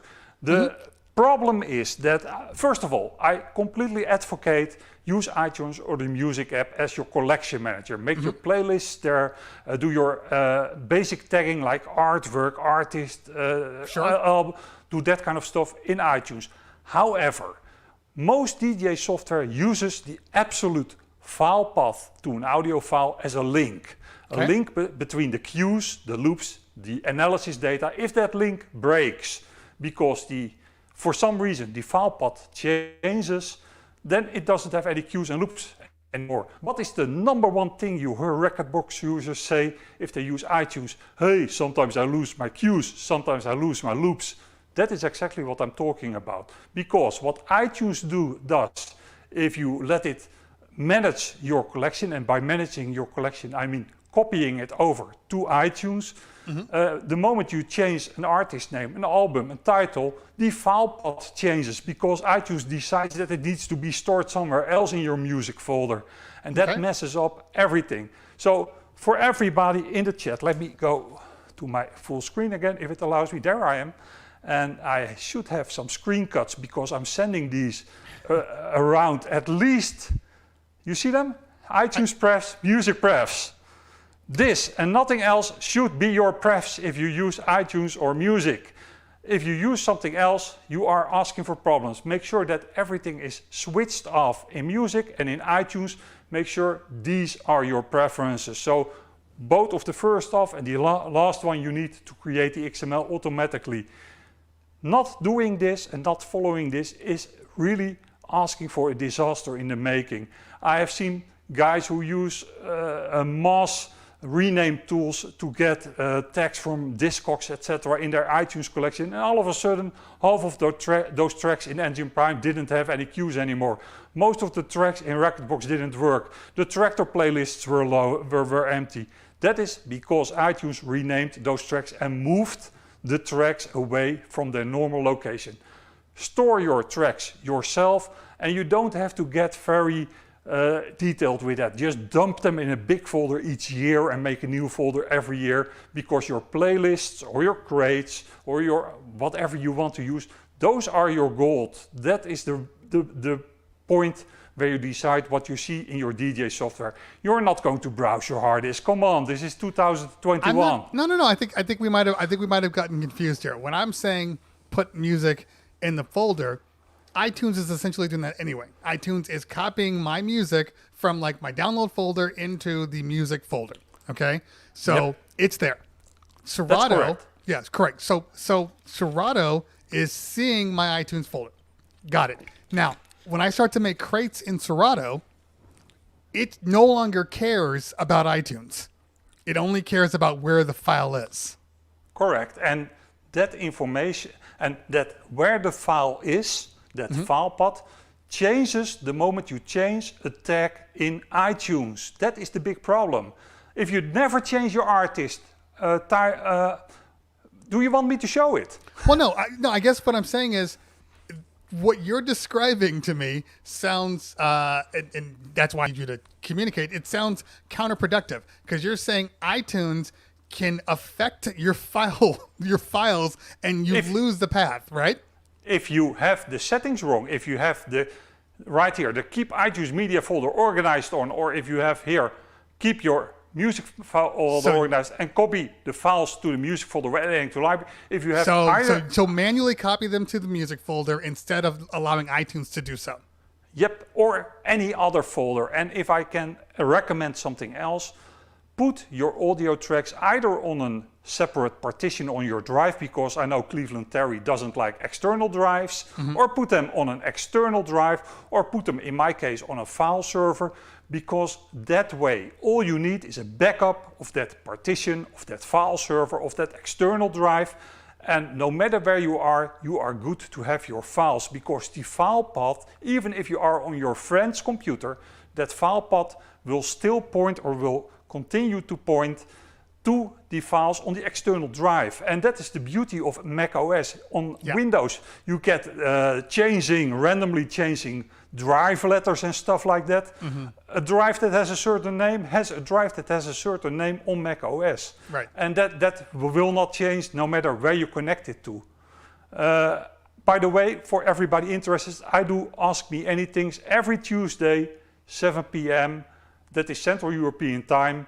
About this stuff all the time, and then I show you what can go wrong, then I show you why it goes wrong, and I hope it will save some people their gig, because if you are not aware of these kind, it might sound like small details, and of course it's nerdy to the top, but if you don't understand how it works, it can get you in troubles, and most likely at the moment that you can't afford it. So yeah, I'm I guess the problem with me is I like easy. But a lot of the things I do are complicated. So, like, say, for instance, I like the fact that when I hit a download, it auto-plays in iTunes. I know that it's in my iTunes folder. You're saying turn that off. I say turn it off and throw it, and basically make an iTunes folder one big bin of all of your music. Basically flatten it is what you're saying. If you want it easy, just make each year a folder. Let's say you buy like 2,000 tracks a year if you are a really big customer. So throw them all in that folder. You still know about where your tracks are at, but your iTunes playlists are the important part. Those decide what comes in Serato, and then you will never ever have a problem with renamed tracks or file paths lost. And again, in Serato, this isn't the biggest issue. Serato is pretty smart in finding the audio files again. And once it found the audio file, it automatically got the cues and loops, because these are stored for Serato in the audio file. So have the audio file, have your metadata. That's not the case with any other DJ software. Tractor is kind of in the middle on there, and that is why I said you are such a Serato guy. Serato guys don't know the pain that you lose all your cues right before a gig. Only Rekordbox, Engine Prime, they know that pain, they feel that pain. So that's the reason why another tip, if you use Mix the Key, great program, make sure it doesn't rename your audio files, same reason. don't use Platinum Notes. It will always rename your audio files for some reason, and you can EQ exactly the same thing that Platinum Notes pretends to do automatically. There you have it, all the tips on file storage. Okay, so I was already gonna flatten everything, but now I know there's a conversion out there. I think that Crate Hackers has that will put everything in one folder for you if you want to use it. Oh man, yeah. I don't want to say that I'm not completely scared to death of doing that, but I know it's a huge project that's going to take a little time to do. Now, having said that, so we got the Mac side. How do we approach this in Kings and Queens that's time consuming? Like, you have no idea. I've tried to go through and delete out files that I don't use. And the problem is I have music that I DJ with, but I also have music that I just enjoy playing that I would never put into a DJ show. So I'm going through music like, I don't need this, I don't need that. Well, I kind of do need this, but I'll never play it. So there's this back and forth. And I don't know. Like, I got a full live version of Dave Matthews Band. I like Dave Matthews Band. I'm never playing a live version of Dave Matthews Band at a gig. You know what I mean? Why not? Why not? It just doesn't work well. So I guess what I'm saying is, so I end up having more files than I need to because of that. But I got to clean it up though. I know I spent the last year downloading a whole bunch of stuff, and I got to clean it up. So, all right. So can I have yeah. the full screen again? Let me switch there again, because there is this great function in iTunes or music. If you hold down the Option key or the Alt key, it will ask you which. Let me get it from the other screen. It will ask you which library to use. So you can just create a new library and then say, all right, these are my gig tracks, and you can pick another library and name that this is my complete thing. What I do personally is I'm not on my production side of this computer. This is my production computer, but this is the streaming and tutorial side, so this is pretty limited. But I have my iTunes collection divided in dance folders, which have the EDM. Then I've got an ATGR necessities folder, which have genres, and those are dynamic playlists. So I just throw out what I don't use and I throw in what I do use. So I just make a big folder in iTunes with the necessities, and then make sure that I manage that correctly. And then I've got some huge global folders. If you are interested in how I do my workflow, and I start from Tractor, but if you use Serato, Virtual DJ, Algorithms DJ, it really doesn't matter. That works all the same. You can do the same thing I do. Then have a look in my YouTube Ask Me Anything playlist, because each time I think, all right, this is worth watching, then I stream my workflow live. So I just show, all right, I bought these new tracks, I'm going to throw them in iTunes. I made an app for that will take them in iTunes and make sure that there are no duplicates there. It uses audio fingerprinting. It's a really nice app, just another ATGR push here. And after that, I go to Tractor, I set my cues, I make sure that the grid is correct, and after that, I convert the shit out of it to Recordbox, to Virtual DJ, to Serato, to Denon Prime, to Algorithms DJ. So from there on out, I spread it all out and convert it all out. So if you are interested in how I do that and the whole philosophy behind it, just watch my workflow. I explain it all there in steps. And even, I'm not saying that I have the holy grail of collection management, because that is very personal. What works for you, period. However, you can get pointers, ideas. All right, why does this dude put his files on a file server? I explain that. Why does this dude have those necessities folders? What is the idea behind it? Now, simply, they are the same on everything I play on. If I play on my iPhone in DJ, I have the necessities folder. If I have it on my iPad, I have it in Recordbox, I have it everywhere. Yeah, no, that makes perfect sense. And I do the same thing with creating secondary databases, like, because I've never set up that I've never set up streaming on my iTunes folder for my music subscription. Every time you try to do it, you try to play something, it says, oh, do you want to merge? Like, no, I don't want to merge. Nope, I'm good. So I set up a secondary iTunes just for streaming. Then that way I can play the stuff I want to play and it doesn't get in the way of it. It's great. It's great. Yeah, that's the power of Mac. Is that? Yep, and it's the flexibility, because Yes. I think this week alone I answered 5 times the same question. Listen, Mixmaster G, I bought an M1. How the heck do I get my M1, my iTunes collection over on my M1? It is so easy. Use the migration assistant, sit back, wait a while, and it does it all automatically for you. And if you use what I advocate, an external partition or a second partition or an external drive, a separate volume, which is it basically, for your audio tracks, then you will be good no matter what new Mac you buy, because you just need to make sure that that volume is there too. And the migration assistant Apple makes takes care of everything else. It's fully automatic. It's really, it's one of the reasons why I'm, after I think 35 years, still am on Mac, because I'm a lazy son of a bitch. I want it as easy as possible, but I still want to know exactly how it works. So give me a screwdriver, I'm first going to look how it all works, and after that I'm fine with it. Gotcha. That's by the way the same reason how I develop my tools. I just go inside, all right, where does this software stores its data, how does it store its data, what are the inconsistencies? That is just who I am. I just like to pull stuff apart and then put it back together again, hopefully without any spare parts left, because that means I didn't put it back together again correctly. I was going to show how to set some cues and loops on Denon Prime and then convert it back to Serato. Okay. Then again, here is my Serato drive. By the way, while we were chatting, I made sure that that drive is correctly formatted. If you use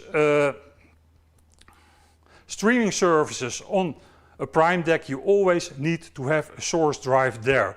That is one of the problems with Prime. If you don't have a source drive, that means there's nowhere for the file to cache to. Yeah, and the problem is that if you have jumped through all the hoops Denon puts in front of you to get on a streaming service and you forgot to set the source file drive, it will set at the end of jumping through all the hoops, sorry, can't do that, you don't have a source drive. So be prepared for that. First, make sure you have a source drive. Now, if we go to My Playlists, I hope this is a little bit viewable, but Cleveland Terry is right on top of it. Again, this is a playlist created on my Serato on my computer. I'm now on an SC6000. So let's load up. I've got Push It by Salt and Pepper. We all love that, right? So let's load up Push It. And that's already loading. Have to wait for it until it completely downloads and most likely trashes the uplink in the process. We put a cue there. Let's do this completely random, because I have no idea what I'm doing, because I only hear myself here. And let's put, most likely, this looks like a bit of a catch loop, so I can set the catch loop there. And then go to the loop section and put it there. So I've got this Push It track, and we gave it a couple of cues. You want to do another one, or if you are good with one? I don't mind. One is fine. No, one's good. One is good. With Prime, always make sure that you load up another track, or at least try that, because you need to make sure that that information is stored on that source drive. It is right now. Always eject your media. I've got gazillion people telling me about corrupted Engine Prime libraries. I'm using this stuff for 3.5 years and I really abuse it. I really abuse it with my tools. I try stuff that it is not even made of. I never ever had a corrupt drive in my entire career, not even by my own doing. The number one reason I see... I'm using SD card and it's been fine. I haven't had any issues, so... For a year. The real number one reason for it to get corrupt is the users of a Prime 4 who have an internal drive, which is great, have it connected to their computer, then decide, all right, I want to switch the Prime 4 from computer mode to standalone mode. They are still in Engine Prime. They entirely forget to quit Engine Prime. Gotcha. They forget to eject the internal drive from the desktop, but just blindly switch from computer to standalone. That is a guarantee to damage your database, because it's an SQLite database that need to be closed properly, especially if you use NG prime, which writes all the time. It needs to be closed properly. So when on prime, always eject. By the way, same with CDJs, but CDJs are a little bit more forgiven. Prime is unforgiven because SQLite is the way it works. It needs to close before you can pull it. So I did have this one track, Push It, by Salt and Pepper. I fire up the DJ conversion utility. Terry, can you give me a full screen there? Now this is a little bit different than before. Again, we have beat source link as the link. We come this time from prime, so I say we come from prime. You see that USB is already automatically selected, and I cannot select it as a destination because it is the source. Makes sense, right? Yep. I can say I want to go to Rekordbox, I want to go to Serato, I want, well, it is not analyzed, so going to DJ will not make much sense, but I think Serato and Rekordbox will be fine for now. So let's give it a go. And this won't take long again because it's just to show how this stuff works. The uniqueness of this tool is that it no longer requires a Rekordbox XML. This is writing direct to the Rekordbox collection database, which means it is also as user-friendly as I can make it because everything is done already. If I fire up Rekordbox here,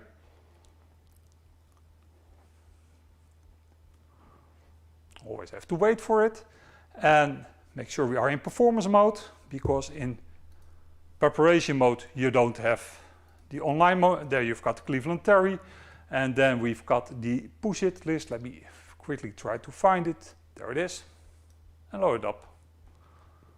And there you see the cues. Perfect. Inclusive the loop. By the way, the exact same thing in Serato. So that means, Terry, that you can use your Go just on the couch, setting cues in beat source link and just convert the shit out of it to Serato, and you have it there. No, that's fantastic. That's fantastic. Here you go. Yep. Nice. I always the loop too. I always fall for that one, that I want to press the space bar in Serato to make it play like it is in Rekordbox. But it goes to that doesn't fly. file folder mode, yeah. Yeah, so I always fall for that one. Gotcha. So, look, I mean, obviously there is a huge amount of options for your streams, and I know we only touched this much because there is so much shit here. Yeah. Well, it's okay though. We'll bring you back on and we'll talk about the other stuff. I'm happy to come back anytime. Yeah, perfect. And I know. And no, it's honestly great stuff. And now that I'm starting to clean out my databases, starting to bring everything out, I will be definitely contacting you more and using your conversion things because it's important. It's a necessity. It's just a necessity. It makes life so much easier. But I completely understand this isn't the easiest shit to wrap your head around. Mm-hmm. It is very nerdish. You must be a little bit technical to understand what is going on, because if you do this blindly, then you can get lost very easy, very quick. And I'm always here. I'm on Facebook. I'm on Twitch for any questions people may have about the collections, even if you are on Windows, even if you don't use my shit at all. I don't care. I try to help you any way I can. Gotcha. Hey, appreciate you, man. Ladies and gentlemen, Mixmaster G, just dropping knowledge on us. We need more people like Mixmaster G in the world. Thank you so much, man.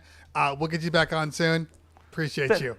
Thank you for the opportunity, Terry, and please keep doing this stuff because it's important for the DJ industry. Thank you so much. Appreciate that. Thank you. Appreciate that. All right, Mixmaster G and L in the house, killing it.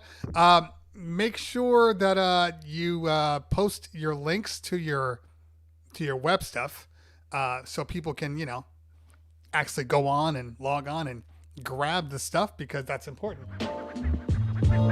All right. My son's giving me a hard time here. Let's hold on. I'm gonna throw the link out to my son. That's gonna be the last one we do today, just because. Hold on, let's invite.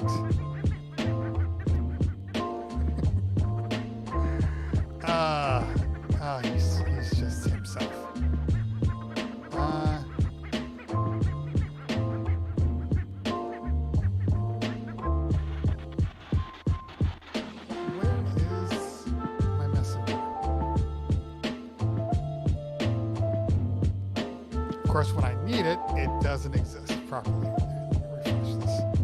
All right, we're just trying to set this up so then we can, there we go.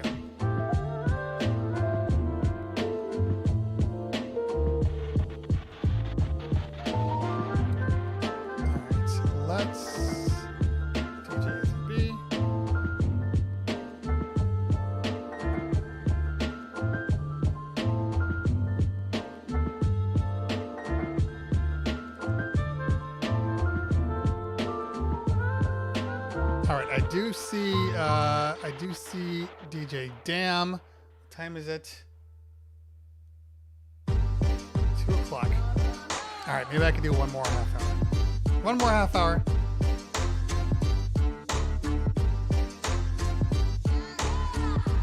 And we'll go from there. All right. Yeah, Mixmaster G killed it. It's all right, Diamond Lee. Diamond Lee in the house. What's going on, fam? Good to see you. Good to see you. Yeah, it's okay. Don't worry about it. Yeah, and make sure you watch his show on Tuesday. I didn't even know. Still trying to make affiliate. So make sure you're watching his stream.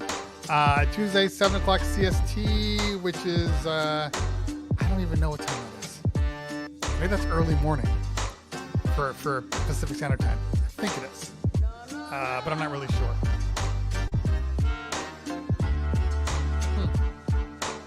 Anyway, so I'm just waiting on a couple more people to pop on. Oh, there's DJ Dam in the house.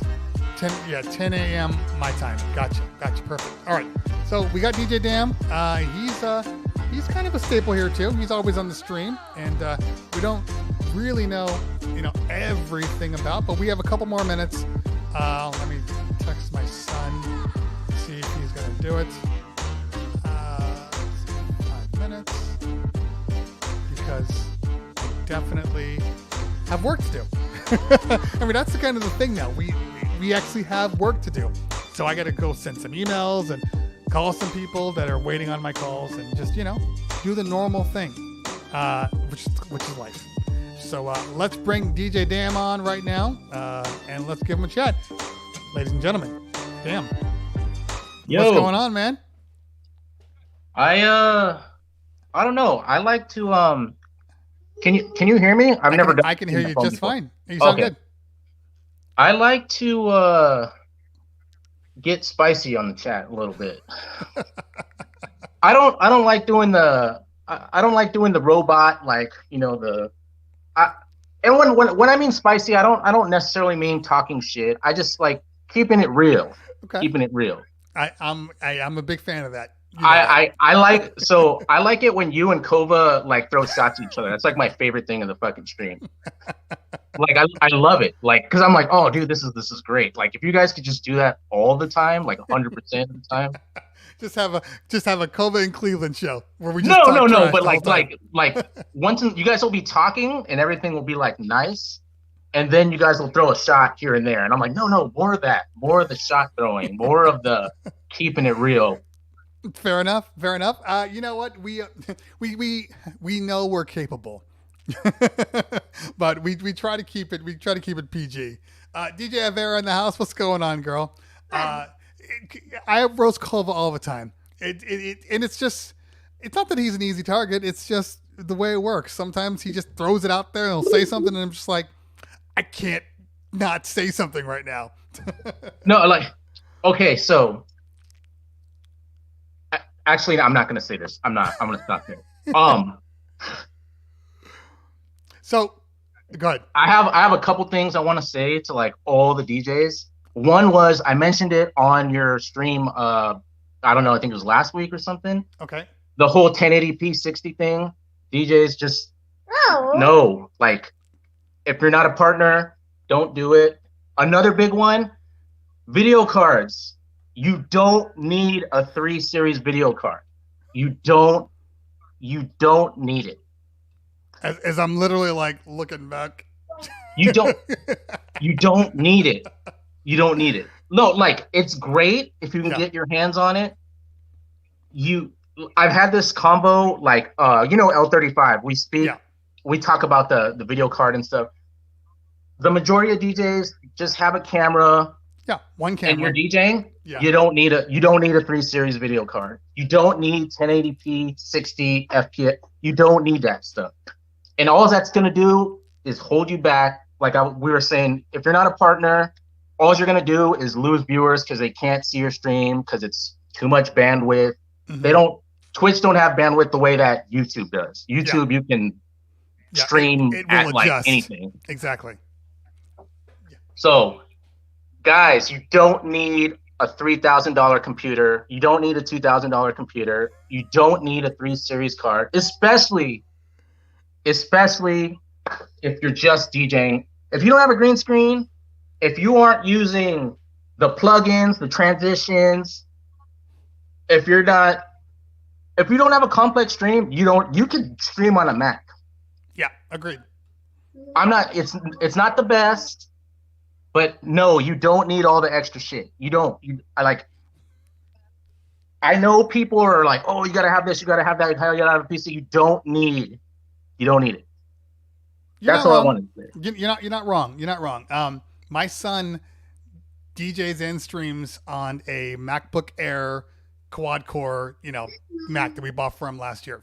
It's fine, but he's not running a whole bunch of stuff, so it's okay.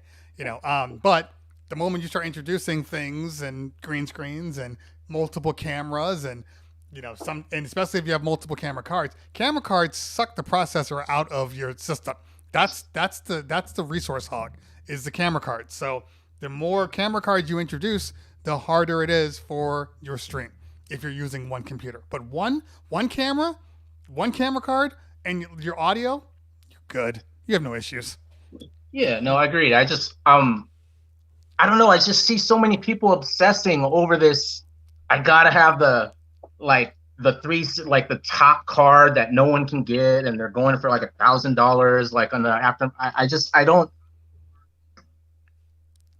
I mean, you're not mining for Bitcoin. You're not mining for Bitcoin. All you need, you can have. You don't even need a 2 series. You don't even need the 2 series card. You can have a lower series card than that, and your stream will run fine. Also, you're wrong about Sony colors. So I just wanted to say that as well. Oh, I'd like to hear more about this thing that I'm wrong on. Let me know. No. Oh, on that too, guys. This has all been nauseating on the as far as like cameras, lighting. You don't have to have the best camera. You don't even have to have you don't have to have the best camera. You don't have to have the best lighting. You don't have to make your stream look good. You don't need all that stuff. You don't have to have the best computer. Sometimes I watch this and I see people talking about, like having like $3,000 computer, and I'm just like, and it just damn, even your kid's talking trash right now. No, I'm just. He's like, yeah, look at that big stuff like that.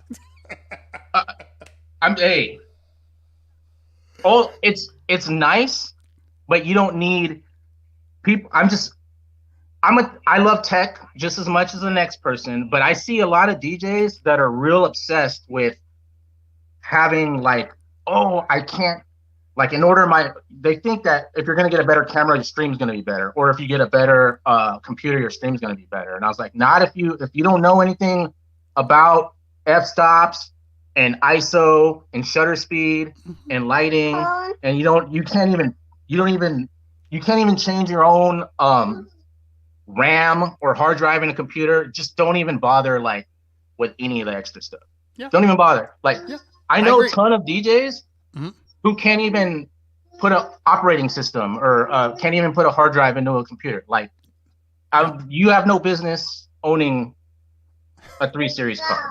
Now, let's get back for a moment to this me being wrong part about Sony colors. You just kind of glossed over that. So let's go. Let's go. So, on the newer cameras, like the 3 that you're talking about, they've actually updated the color science in the newer cameras. Yeah, they're still green. They look pretty good. They look better than they did before. They look pretty good, but they still have a green hue to them. All of them.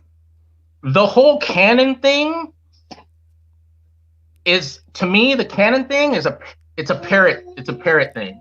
It's one of those things, like, I don't know who the guy is that started, but it don't got Canon colors.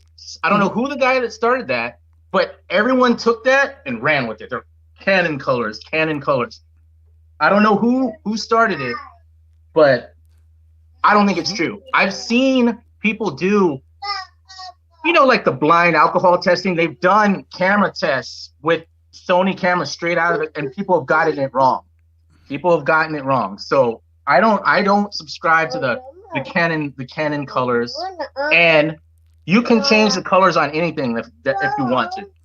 You're not wrong on that. I'm using Panasonic. I'm using Lumix. So but that's Micro Four Thirds, right? Micro Four Thirds. Yeah, Micro Four Thirds. That's another thing. Not even full frame. That's another thing. Full frame. You gotta have full frame. No, movies aren't even shot on full frame cameras. Super 35, 24 frames a second. Right. Movies, but 24 frames. But DJs have to have 1080 60. They have to have 60. Why do you guys need 60? All you're doing is bogging down your system. You're making your system work harder. Maybe that's why they want the 3 Series $3,000 computers, because they're running stuff that they shouldn't be running. Maybe that's why you guys want that. I don't know. You let me know. Am I wrong? Guys, is that why your stuff isn't? Look, first off, right now, because I'm using StreamYards, I'm running 720p. So this right here is 720p. I don't know anybody. Good. Yeah, I don't know anybody in their right mind that would say this isn't just as good as somebody who's running 1080p 60. Now, I run 1080p 60 because I can on my normal stuff, but I also am partner, so they can break it down. It's not a big deal. I might as well run it maximum because it's there. But 720, it's not the resolution. It's the camera. It's the quality of your lens. Like, there's so many other elements that come into play with your production than just, I need a fast computer. No, agreed. Like I said, you could have a good computer and have a good camera, and your shit could still look like trash. You could have your FPS set wrong, your shutter speed. You could have your shutter speeds wrong, and your look all jittery and all that. Like, people don't. You got to know your equipment. I don't know. I get on here sometimes and I see things like in the chat, and I see people say, and I'm like, oh, guys, like, you don't. I don't. DJs are chasing the gamer specs. The gamers, they want the 60 frame, the 1080p, and the 60. But that's because of movement. It's a different thing. We're not moving that fast. Yeah, they don't understand. Like I said, like the Hollywood thing, the 24 frames a sec, the 24 FPS, like, that's because of blur, motion blur. You want it to look more natural. They want it to look cinematic. When you start going with the higher frame speed, you start looking like a TV show, a talk show. Yes, like a TV show where you look like, it doesn't even look real. Like, it doesn't, like, you're just, it's weird. I don't know. Like, you could shake your hand and there's no blur. Like, I don't know. I stick with the 30. I don't know why.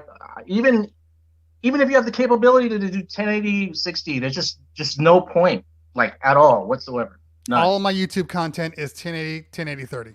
Yeah, YouTube's different though. YouTube, like, because I could be driving and I could stream anything at like there's no buffering. But if you're trying to stream on your phone while driving with Twitch, they don't have like the bandwidth like that YouTube does. Like, you could put 4K stuff on, up on YouTube. You can't do any of that stuff on Twitch. Yeah.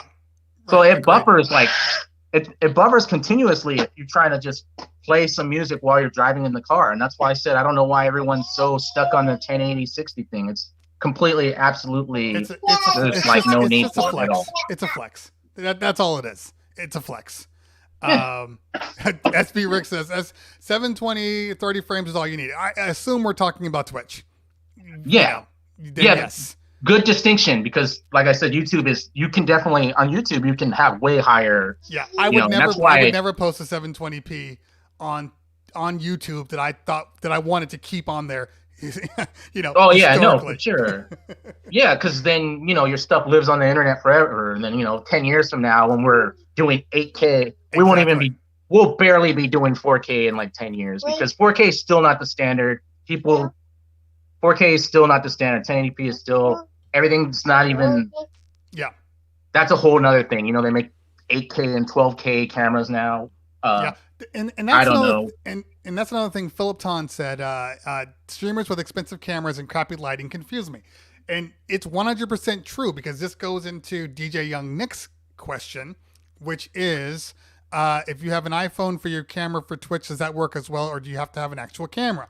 Here's the thing, everybody. Yeah. The most important part of any video work is the amount of light that is coming into your sensor.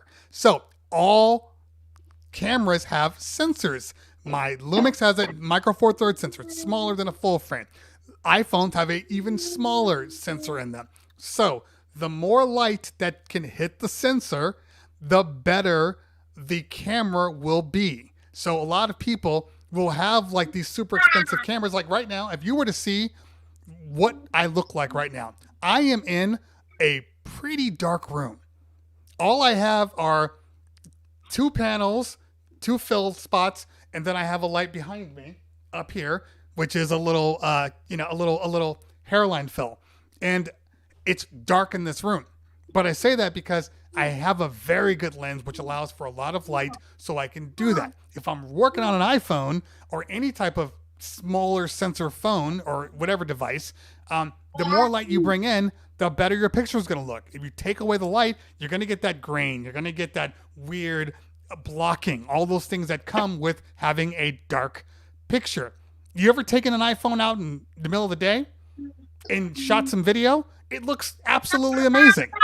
You know, you take it inside and you're like, it doesn't look as good. You don't have enough light. So light's important.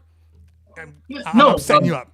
You're totally right. Like, no, so you can have a lower camera if you have good lighting, or you could have like bad lighting or no lighting, and you have a good camera. You can compensate with lenses, and you're cranking your f-stop down, wide open, and doing the ISO. Like, that's the good thing. That's a good thing about having a good camera, because depending on your lighting in your room, you can adjust anything you want to make it look good. And then it's just you can do it with the phone or like a webcam, but then you have to have good lighting. And what I mean by good lighting, I mean like bicolor, where you have bicolor, where you can mess with the Kelvin. You can go from candlelight to daylight. Yeah, that's what these panels are. Yeah, the bicolor light. Yeah. That'll give you like, if you have 1 or 2 of those, you can make a regular camera look really, really good if you have that. Yeah, agreed. And if you have both, then you could dial in however you want your lighting to be. If you want your skin to be more tan or less tan or whatever. So Audio One is putting you on blast. He says, "Do what you want on this." He's not actually yelling. Audio One's not yelling. He doesn't yell. He said he became a partner in BS Equipment. Has nothing to do with gear. It's your content, how you treat the audience, and being great with your music. The club rules are out of the window on Twitch. People stay for personality more than anything. Have fun and do your thing. I agree. I can piggyback off of that. I actually like a lot of DJs strictly off their personality. I don't even care what they play. Most of the streams that I like, I just like the person. I'm not even like, I don't know, DJ Stress. I like to watch Stress just because I like the entertainment. I like the entertainment. I love it. Like, I like you motherfuckers, let's go. Like, damn, Stress. You're gonna have a heart attack. I love it. I like the entertainment. Like, I'm not even. Also, I like the people that I like the spicy talk. I like how people will just say whatever they want. I'll tell you what I don't like. It's really pet peeve of mine. I mean, it's me. Everyone, like, Audio One's totally right. Everyone do what you want, great. What bothers me is when people do the radio. They change their voice and they sound. All right, ladies and gentlemen, how's everybody doing tonight? Yes. Okay. Oh my God, man. I can't do it, man. Oh, we got DJ Diamond Lee in the house. Good to see ya. All of a sudden, how you sound. Oh, the pitch. the pitch of your voice, and because the reason why I don't like it is it just doesn't feel genuine to me. I just feel like you're putting on an act. That's why I don't like. That's what I don't like. I get that. But dude, I agree. I agree. Like you could have the worst looking camera, but if you got that stress personality, then I'm in. I'm grabbing the popcorn. I'm sitting here. I'm just watching the stream, and I totally agree. I think the personality beats all the extra stuff. That goes along with what I'm saying. You don't need the fucking $5,000 3 series 390 Bitcoin mining freaking video cards and the $5,000 red camera, Ari Alexa. Like you don't need all that. Why stuff. do you think that I haven't bought a new camera yet? Every time I'm like, damn, I need to get a new camera. And then I'm like, wait, but the camera's in here. I'm not going out and doing many events. So I need to have, I don't need it. I'm good. Because I keep thinking about upgrading, and then I do something like this and I look at the quality. I'm like, it's good enough. Like I don't have any issues with this. So I probably won't update, even though, at a certain point, Micro Four Thirds is going to die, like legitimately die. But I'm thinking about upgrading myself, but it's not for Twitch. It's for, I like to shoot outside too, But that's the distinction though. And I think we need to be clear about this. If you're only buying camera equipment to use on your stream, you don't have to go overboard. When my cameras are expensive cameras, but I've also used them for shooting video, for actual production work, for paid gigs. Taking it to an event. Yeah. Different story altogether. And even when I'm doing my vlogs, I'll walk in and people are like, what camera is that? Like photographers, like, what do you use it? Because it's a better camera. I'm not just using some super small thing. Now that's for me. Had nothing to do with anybody else. It's for me. I need that because I have a visual of what I need to see when I'm editing, when I post it. Not everybody has that vision. And I have a $30 Wise Cam. I bought that too. It works fine. The Wise Cam. It's okay. It's not the best. I think even if you're looking at your Wise Cam, you're probably better off using your iPhone. I think the quality is going to be better on an iPhone 11 than a Wise Cam. But still, if that's what you got, they're at Home Depot for $30. I mean, I use a $15 capture card. Okay. They make these Chinese capture cards that are like $15. Exactly what you're talking about. Yeah. That's what I use for my stream. No one fucking knows. Well, everyone knows now. I use it. So much trash is coming your way now. Hey, come look at my stream and tell me that I have a $15 capture card. Gotcha. Now, speaking of your stream, because I feel like you needed this session more than I did. You needed to vent a little bit, and I appreciate that. I do it on my stream too. When are you streaming next?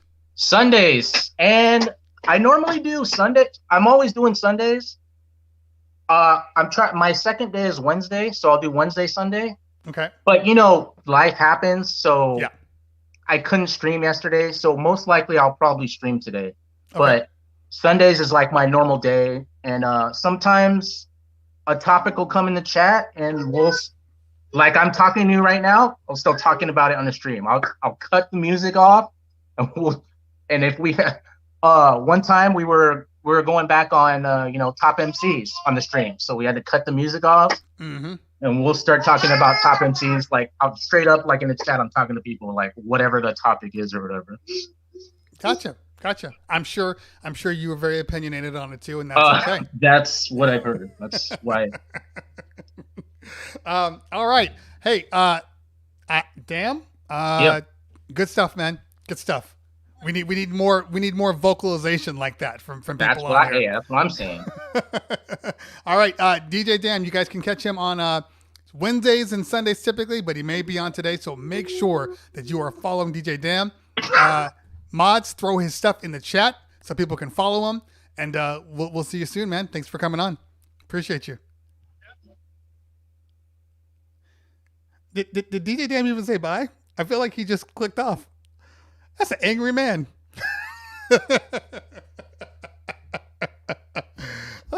but he had something to say. So I appreciate that. Trek Life Music in the house. What is going on, fam? Make sure you follow Trek Life Music. That's the Snapback crew. They will be on Tweak Music Tips tomorrow. Trek Life. Who else will be? Is it Stubbs? I don't know. Something. Oh, Icy Ice. Icy Ice. I can't remember his name right now. I'm surprised that they even got him on camera. What's his face? Trek Life knows. Mixmaster says, yeah, there's no difference between Elgato Cam 4K and the cheap eBay HDMI to USB. The only thing I've seen is that certain cameras, and not certain cameras, certain camera cards, the color separation in them is crappy. Because I bought a cheap one once, and the first thing I noticed was how red I looked and how distorted the visuals were. And that's because better camera cards will cut out all the unnecessary color data that's inherent in all cameras.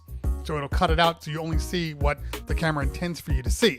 But a crappier camera card may not. So it'll pull all the colors, so then you end up looking red and distorted. It's not a good look. Not a good look.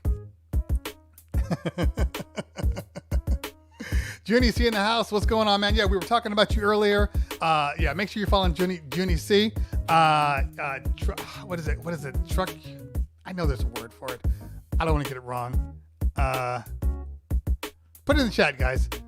It's trucker something. Truckstar streamer. I'm getting it wrong. I should probably stop while I'm ahead. Turntable trucker. Thank you so much.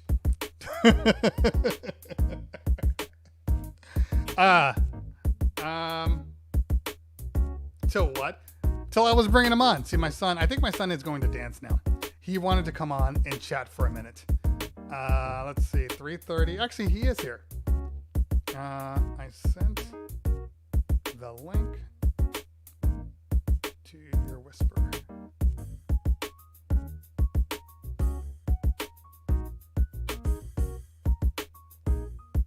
Let's see if he hops on. Who knows? I think I've been on for long enough. But if he responds quickly, we'll bring him on real quick. He really wants to be on the show. He wants the Izzy B show. I don't even know whose show this is anymore. This could be the Mixmaster GNL show, the DJ Jam show. The only person that doesn't want my show is DJ Queso. He's the only one. Everybody else is like, how much time are you going to give me? Because I got a lot of stuff to say.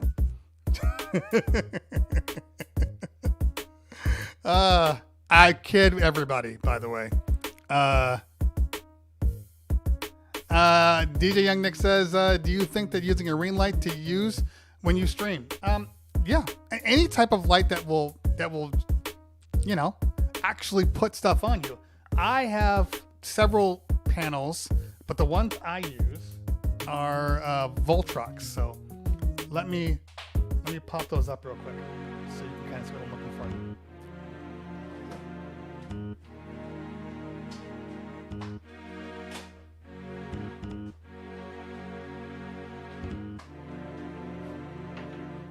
Okay, so this is the Voltrox panel. And most of the Voltrox stuff comes with actual adapter. So you can put this on a tripod. It's a flat panel stand, as you can see. It has a nice color separation here. So you see it's at 4200 Kelvin right now. I can dim it, bring it up to full blast. I can change the color temperature. This is at 4200. As you can see, the color science should be changing, but it's probably because it's so dim. Let me bring up the light a little bit.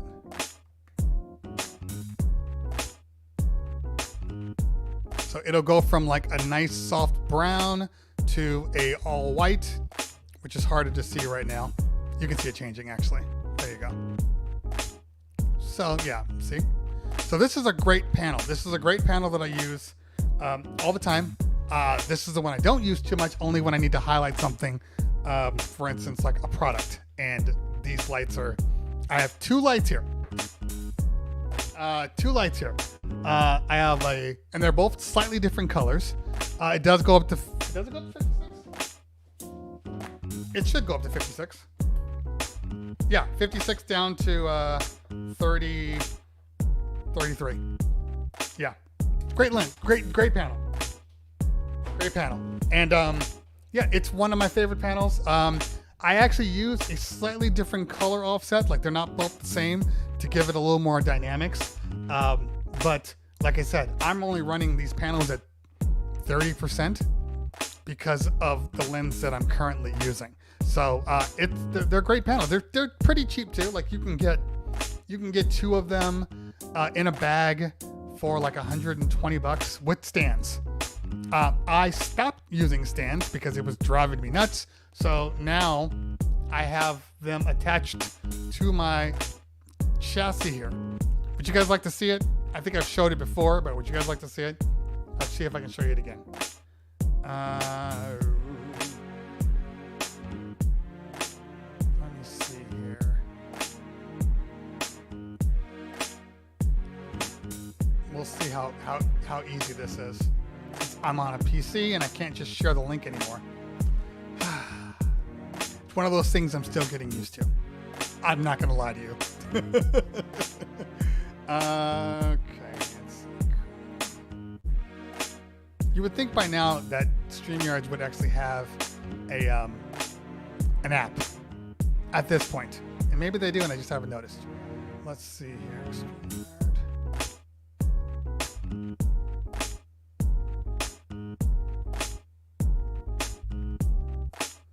Hopefully it'll log me in. I don't have to do anything. I hate it. That's the wrong one.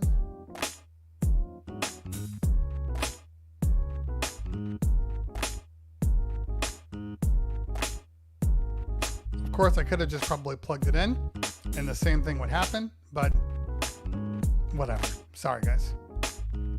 Just waiting on my code so I can get onto the damn system here.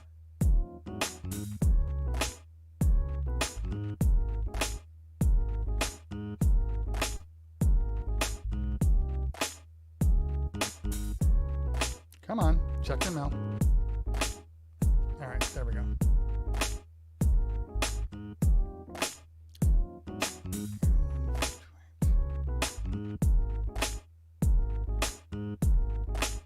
Okay.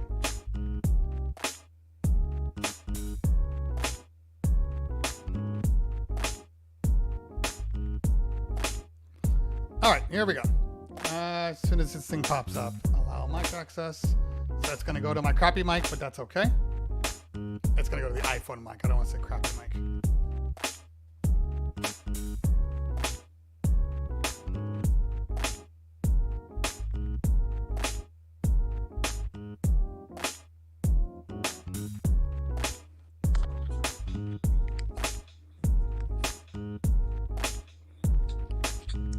All right. I think Johnny Newton asked a question. Oh, hold on. Let me mute that real quick. Okay, so let's swap this around.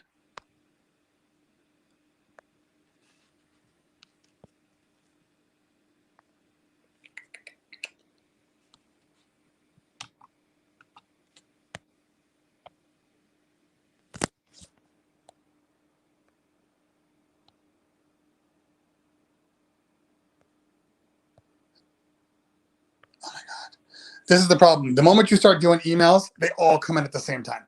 It's like, please stop. Okay. All right, let's remove.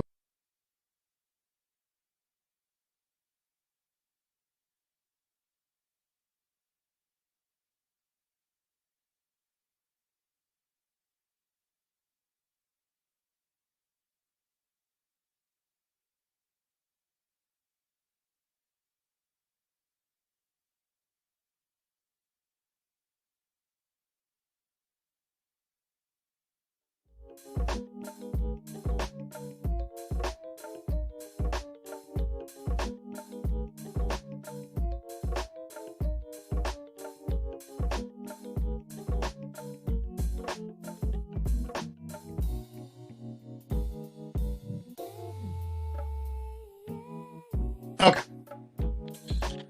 Now, can you guys hear me, by the way? Can everybody hear me?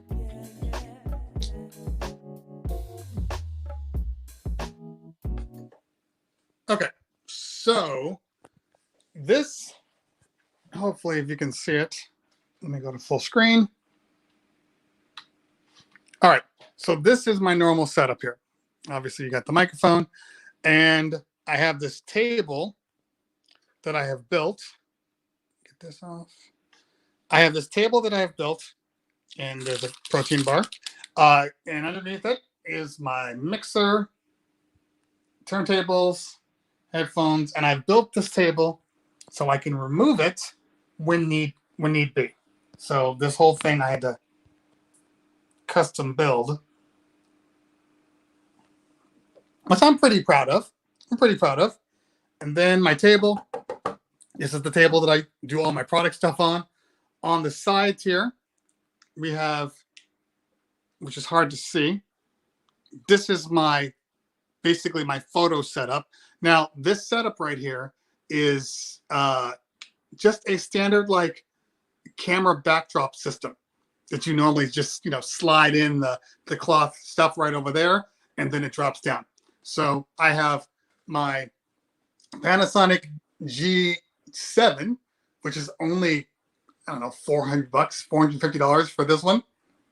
4K camera, takes a hell of a good picture. It's absolutely amazing. That was the first camera I bought. The only problem with this camera, which is why I needed to get out of it, was because the camera itself was it had no motion isolation. So anytime I would walk with the camera, it would obviously shake. So I needed something that had something that could handle that. It's connected to I don't know what you call this. It's actually custom made. I made this thing out of like 3 different pieces. So that's one piece. This is a second piece. And then this is a third piece. So all of that I had to buy separately. And I think I posted it in my stream. Not my stream, in my YouTube, so you can see it from there. Then all of my systems have their own little dummy batteries that come through. And this is another side for the panel that I was hanging up. Drop down to the panels right here. And then we have one panel, one Viltrox, and another. They're all mounted directly onto the poles. And then the microphone is routed through. What I've done is I've kind of routed everything through. As you can see, this is the back side. This is where all the cables are. But most things get routed through the base here and then run all the way across to the setup. So everything's plugged in. Computers, blah, blah, blah. This is the Mac right now, not the PC, because I'm about to shoot the video on it. And then I have the Zoom as my normal one. And then I have a whole bunch of stuff. Just a whole bunch of stuff. That's my main setup, which is hard to see because, like I said, I'm in the dark. But that's my main setup. And because I just tested out the speakers, well, I haven't put everything back to the way it was. And then this is my normal screen. This is a, 30-inch screen. I think it's 32-inch wide screen, which is why I can have both things set up right here. And then my camera and so on. So that is my setup. All right. Okay, let's pop me back on and let's.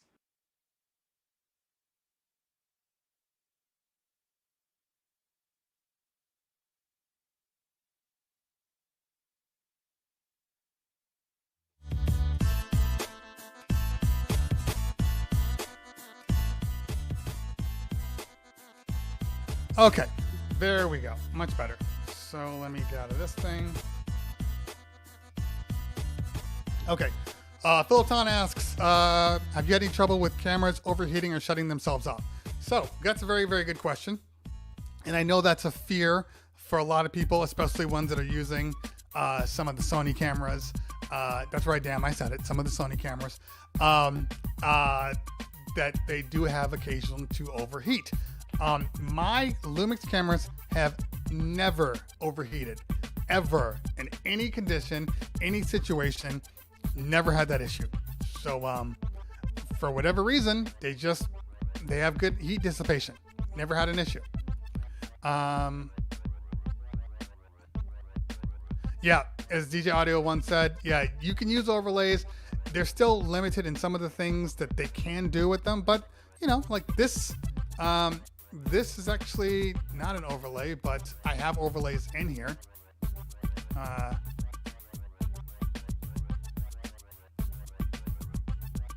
doesn't my mouse want to work? Okay, like technically speaking, this is an overlay. You can't see it. Now you can kind of see it. It's kind of doubled, but I have this overlay set up too. As you can see it changing. These are all overlays, but I have one that's built into the system. You know, that's an overlay. You know, anything that goes over you is an overlay. But StreamYards is pretty powerful. If they could make StreamYards, in all honesty, I think this is what StreamYards is missing. If they could, hopefully I'm not muted anymore. If they could make StreamYards Stream Deck compatible, where if I hit a button, I can activate a movie, I can activate an overlay. If they can do that, game changer. Super game changer. Most people would only need that, in all honesty. But until then, I'm still struggling because like I wanted to be able to do stuff like throw this thing up when it works.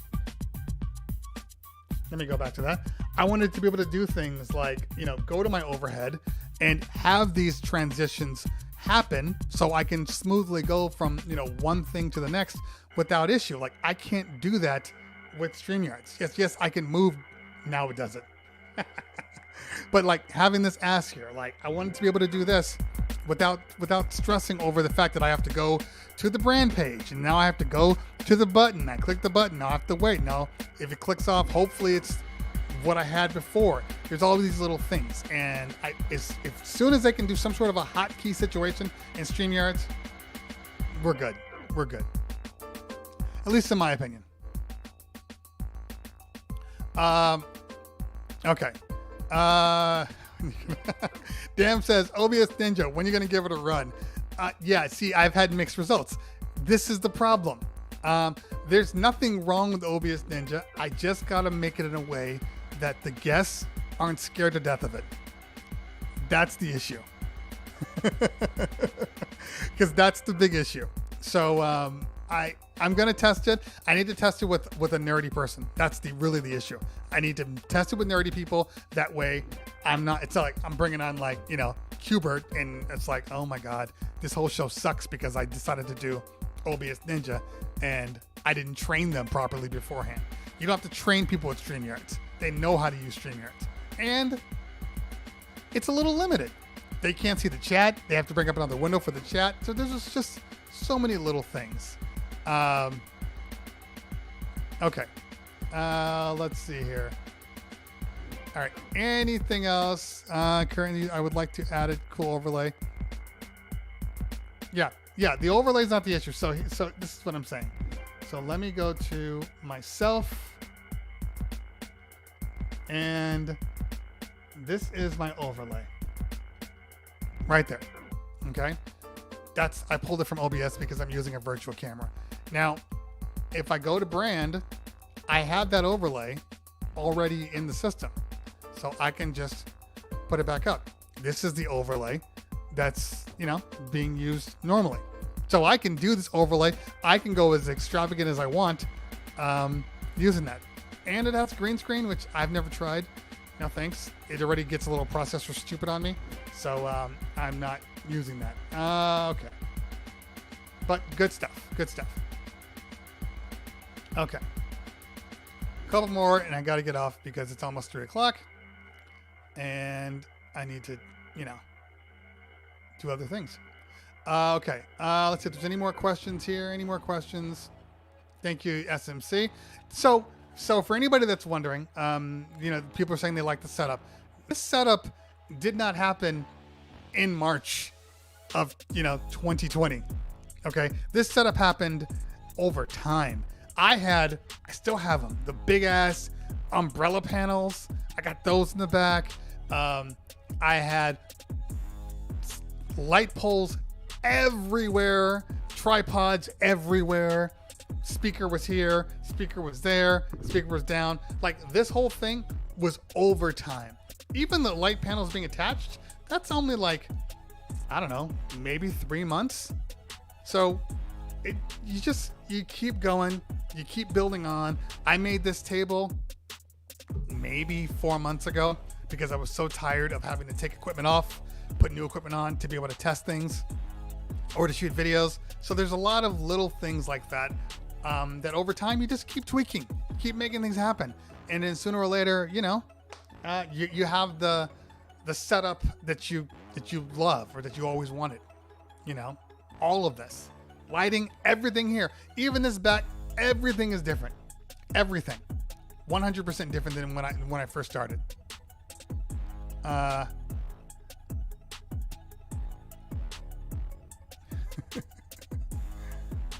Yeah, Twitch, COVID had a way of making everything feel like forever.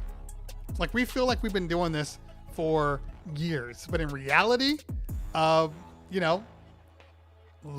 little over a year, which is crazy to think.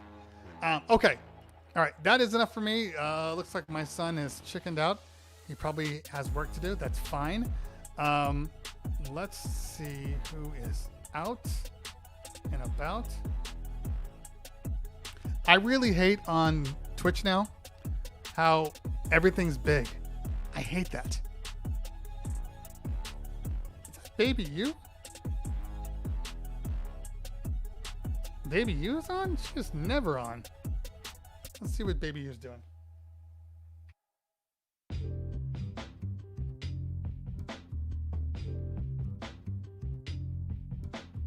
She's on a Ray train. Boy Genius in the house. What's going on, man? All right, let's see who we want to do here.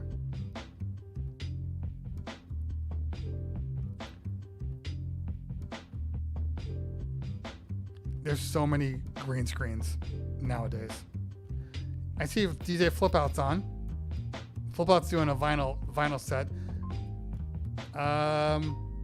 You know what? But I also see DJ The Force is on. 559 Juice is on. Okay, we're gonna rate somebody small. We got DJ The Force and 559 DJ Juice. That's the question mark. Who are we gonna do? Leave it in the chat. Leave it in the chat. Who are we gonna do?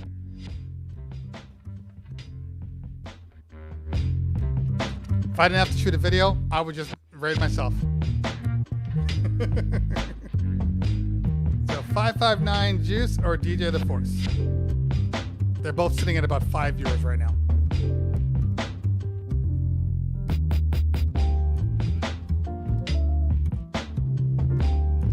Well, nobody's got an opinion? Do I have bots? Do I have bots in the stream? Love Music Wine, thanks for the follow. Appreciate you. Also appreciate Dami Zoom, DJ Knuckles. Thank you so much. Whoever has less people. I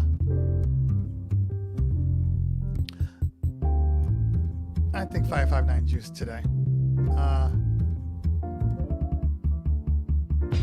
Yeah, Rick is right. Research. I mean, look, I wouldn't even have this this channel if I didn't research. I mean, that's kind of the whole thing here.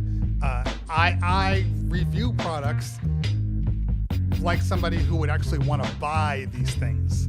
You know what I mean? So when I buy a product, I review the hell out of it. I mean, it's like 5 days of just straight, videos and reviews and all those things before I even think about buying something. So I am that guy that does that. So I figured, I would try to put the same energy into real life. All right, so let's raid. And how do you spell his? Hopefully it pops right up. He does.